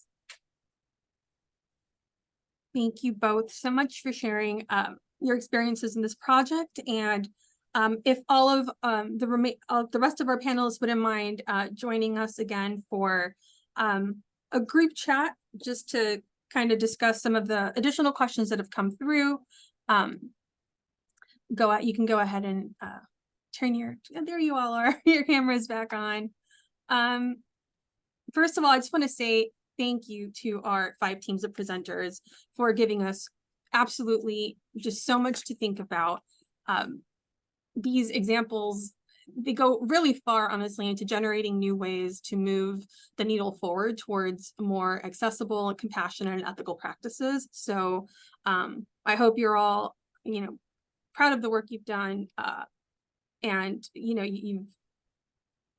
it's difficult and it's complicated, and you do so with such humility. It's much appreciated.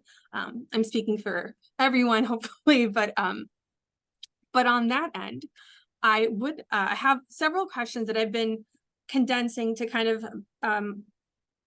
make the most of our time together.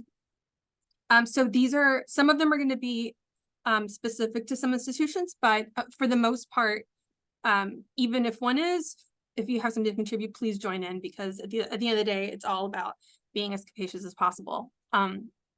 So I had a lot of questions come in about the proverbial label length, and which is the bane of all of our existence, and the $1 million question.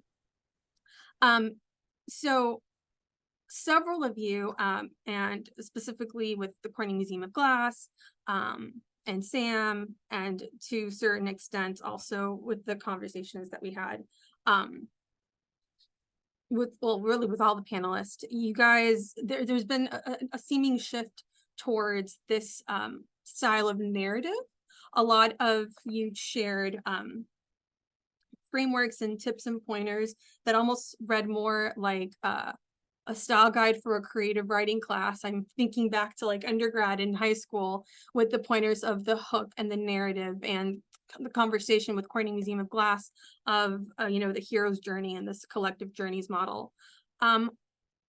So for anyone who would like to respond, what prompted this shift for you all to try that different approach rather than the more traditional historic content, to have this almost idea of protagonist and to immerse the reader, and I'm going to call them a reader, so it just happen naturally rather than the visitor, into that process, and maybe then address the question of how, when you have that shift in approach, how does label length then, what do the rules potentially, or at least the experience, the reflection become? I can take a stab at that. We used to be, well, I'll put it this way. In other museums where I've worked in interpretation, I used to be pretty hardcore about mostly a 70 or 50 to 85 chat label length. It's just what I knew to do, but as we shifted to goals in style and kind of trying to stick to one idea per chat label, one main idea, some really interesting things started to happen at our museum. Kate mentioned the if you can't see it, don't say it guide that Chris Wetterland wrote, and that was it was not too many steps away from that to this more narrative approach, because all of the examples that she uses are different narrative examples.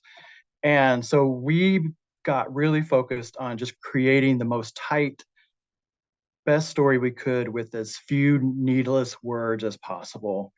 And that oftentimes resulted in a longer label than what we normally would allow for. But Kate and I worked on an exhibition called Fire and Vine, which was the history of glass and wine, and really kind of leaned into this process. And we normally, I don't put a lot of stock in intro labels because I think people often ignore them. But we really worked hard on this one, and we made it huge because it was an awkward space that could be entered in from two different directions. And we worked really hard to tell good stories in that exhibition. And what I've noticed is that, and it's still up, is that people actually photograph the intro panel, which I've never seen happen in any exhibition I've worked on. And Kate and I don't know quite what to make with all this. We haven't had a chance to really do any formative or a summative evaluation. And I worked with another curator this spring on another collection. The length of the labels was longer than I would normally be comfortable with, but the same thing is happening. So I think what I'm interpreting, and I need to actually do some research on, is that if you master the craft of telling a really good story, people will often stay invested longer in that reading process, especially if what you're writing about is referring to what they're looking at the same time, which is a basic standard practice in interpretation anyway. So I don't really have a great answer for what label length should be, but I will say that currently my standard is up in the air and a little in question. So that I'll leave it at that.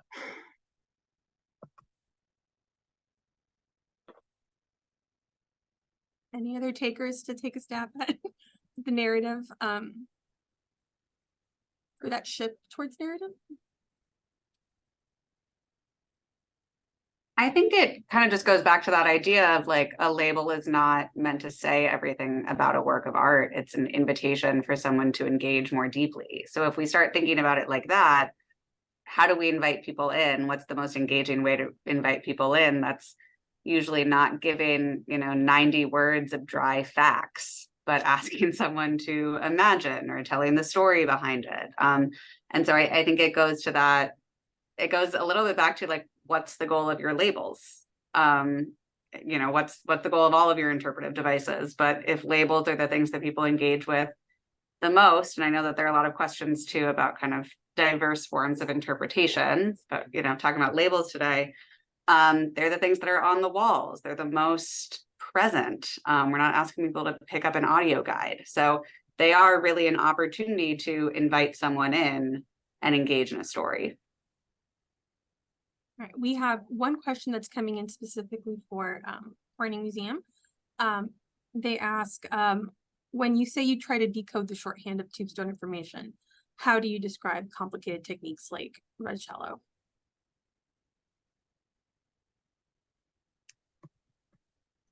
Yeah, I think we just try to describe, like, use that technical term. I know there's been a little bit of discussion back and forth in the Q&A, and just sort of define it. Like, if we use it, then we have to define it. And that is an opportunity to sort of like introduce some of the more technical terminology to folks in a way that would be a little bit more accessible, and also still speak to the specialist audience that we know is an important audience for us. We also try to limit oftentimes the challenge with producing or including a definition is that it can take the reader out of the narrative and interrupt their reading flow. So as much as we probably spend more time than I realize on how to make the shortest, most clear, and easily understood definitions so they can get back into the narrative that they're in.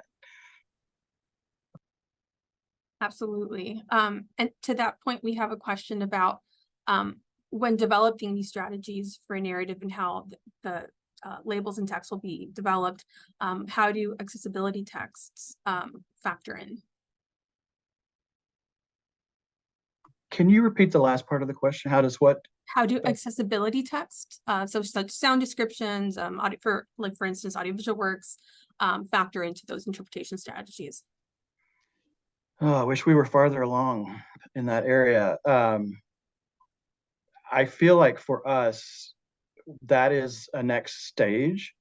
We actually do accessibility checks for language and for readability, and use a lot of standards that are out there. But I'd like to go a step further, and I don't think we currently have the expertise on staff to do that, but I definitely think that's a place where I would bring in consultants that would be able to help us when I can get money to do that. Kate, I don't know if you have any thoughts on that.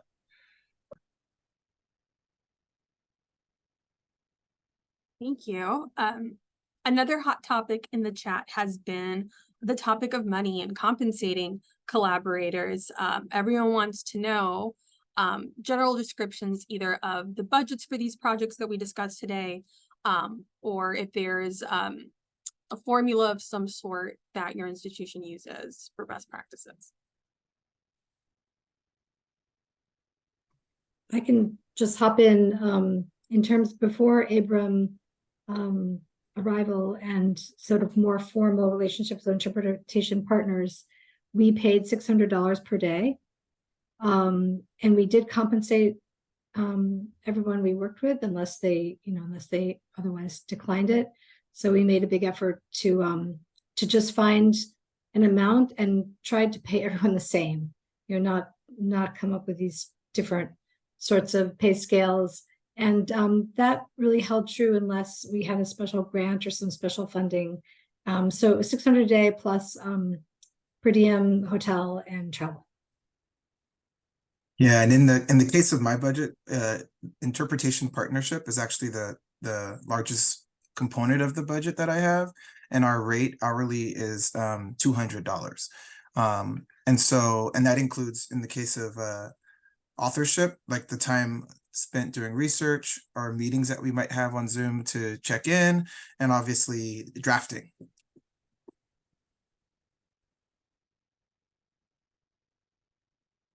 Thank you. We also have another question. So this is going to be a question for everybody, because I'm sure on some level you've all faced it, and I'm going to ask it in two parts because I want to pull out some examples from some of our participant questions, specifically. In this shift towards collaboration, particularly externally, what main challenges have you encountered, and potentially what solutions or reflections can you offer? So as some examples have been, because we are in an increasingly volatile environment, potentially your organizations have faced some pushback or attack from members of the public or media for taking into account more diverse perspectives. Have any of you encountered something like that, and or something akin to it, and what have been some reflection solutions that you could offer?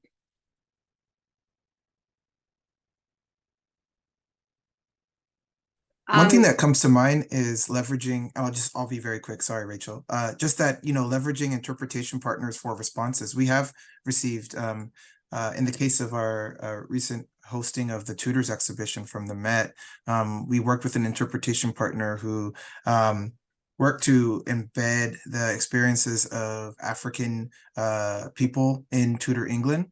There was some pushback from some visitors, and we received the comments from visitor experience, and the interpretation partner that we work with actually wrote the follow-up response, couching it in their scholarship and in a very caring kind of like offering for considering why the scholarship is updated and why it was important for us to give agency to the folks of African descent in Tudor England.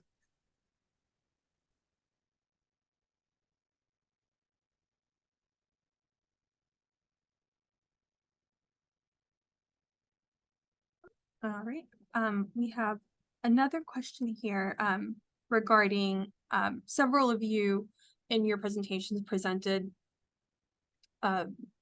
almost like, not to say frameworks, but examples of how language was substituted, and finding whether it was, for its harm or just rephrasing for purposes of equity, or just for it to be culturally appropriate. And so with your time spent on these projects, how has your awareness of language in terms of its authority, of its accessibility, of its transparency evolved for you or your institution throughout the course of these and other projects like it that you just haven't been able to share today?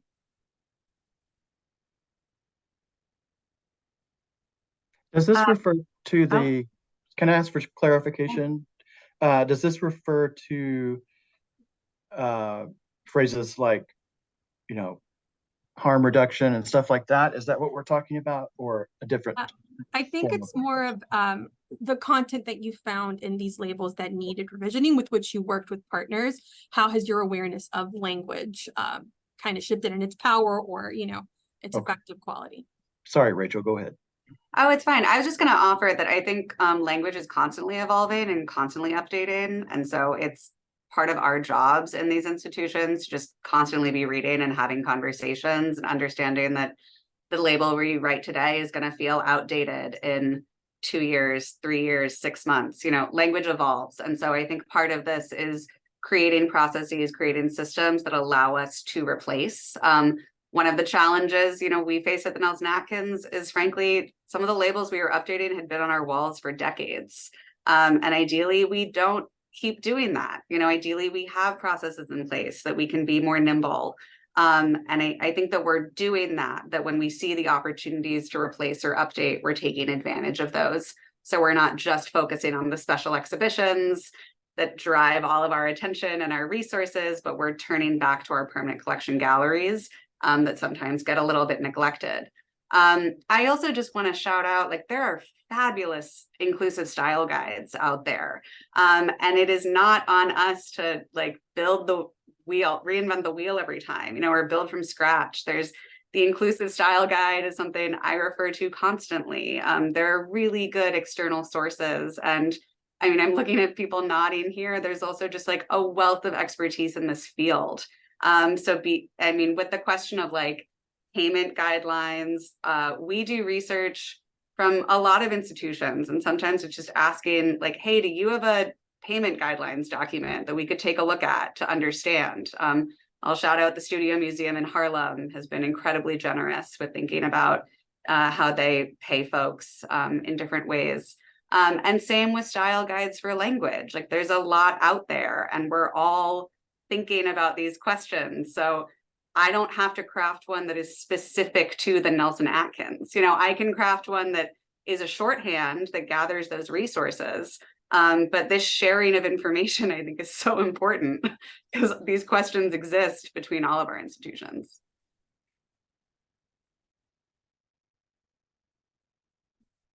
We have time for about one more question to all of our panelists. And a lot of our participants hinted at wanting to know the dynamics of and obviously from what we've heard today, there are strong bonds of allyship between interpretation and curatorial in all of your institutions. But there are a lot of questions alluding to what that working relationship looks like in terms of process, in terms of potential tensions, and whether it has evolved over time. So if you all wouldn't mind kind of giving us a little bit of reflection for potentially participants who are looking to either strengthen their ties at their institution or, you know, welcome in a new department.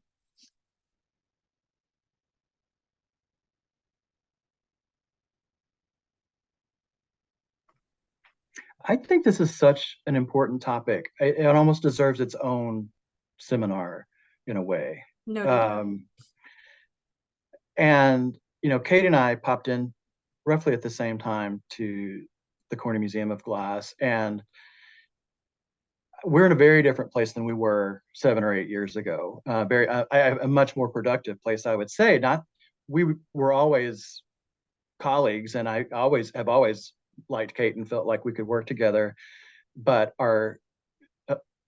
I feel like at this point, I may be the manager of interpretation strategy at our museum, but part of my strategy is involving the curators in developing interpretation at the museum. You know, so, you know, they play a role in forming the, you know, what processes work the best. And, you know, so I think at a time, I've worked in other institutions where interpretation sort of felt like it had to be set up to do battle in with a curatorial department. But I don't have that experience at CMOG. And I think starts with leadership. I feel like we have a director who is extremely supportive. Kate's director of her division is very supportive. And from there, it's about relationship building, spending time together, working through problems together, trusting each other. From an interpreter standpoint, it's knowing your stuff, knowing the collection, knowing what's going on with visitor studies, DEAI issues. You know, I feel like, you know, it is, and time, just lots and lots of time, years, as opposed to, you know, months.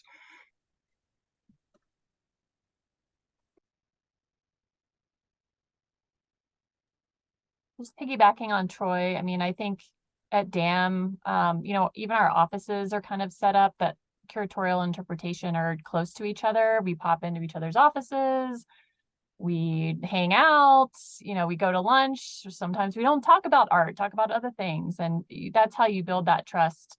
You know, that it's just the personal relationship building that is really important.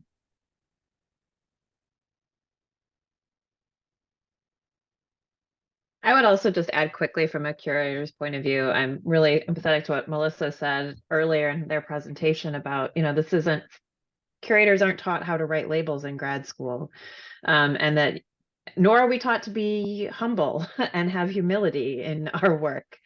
And that takes time and confidence to sort of build too. And so it's really, and it's working with like learning to trust your colleagues and their expertise, and figure out what everybody has to contribute to a project. And it's not a competitive thing. It's not a either or. Like there can be a really productive space in the middle. And it's the same, I think, as we're doing more work with communities, that it can initially feel really threatening to expertise and to traditional curatorial voice. And you just have to like kind of work through the process and know you're not going to be getting it perfectly right away. Thank you guys. And unfortunately, believe it or not, we are at time. It definitely flew by, but please everyone join me in giving our panelists a huge round of virtual applause for their generosity in sharing their projects, strategies, and experiences with us today and generating such deep and substantive discussion.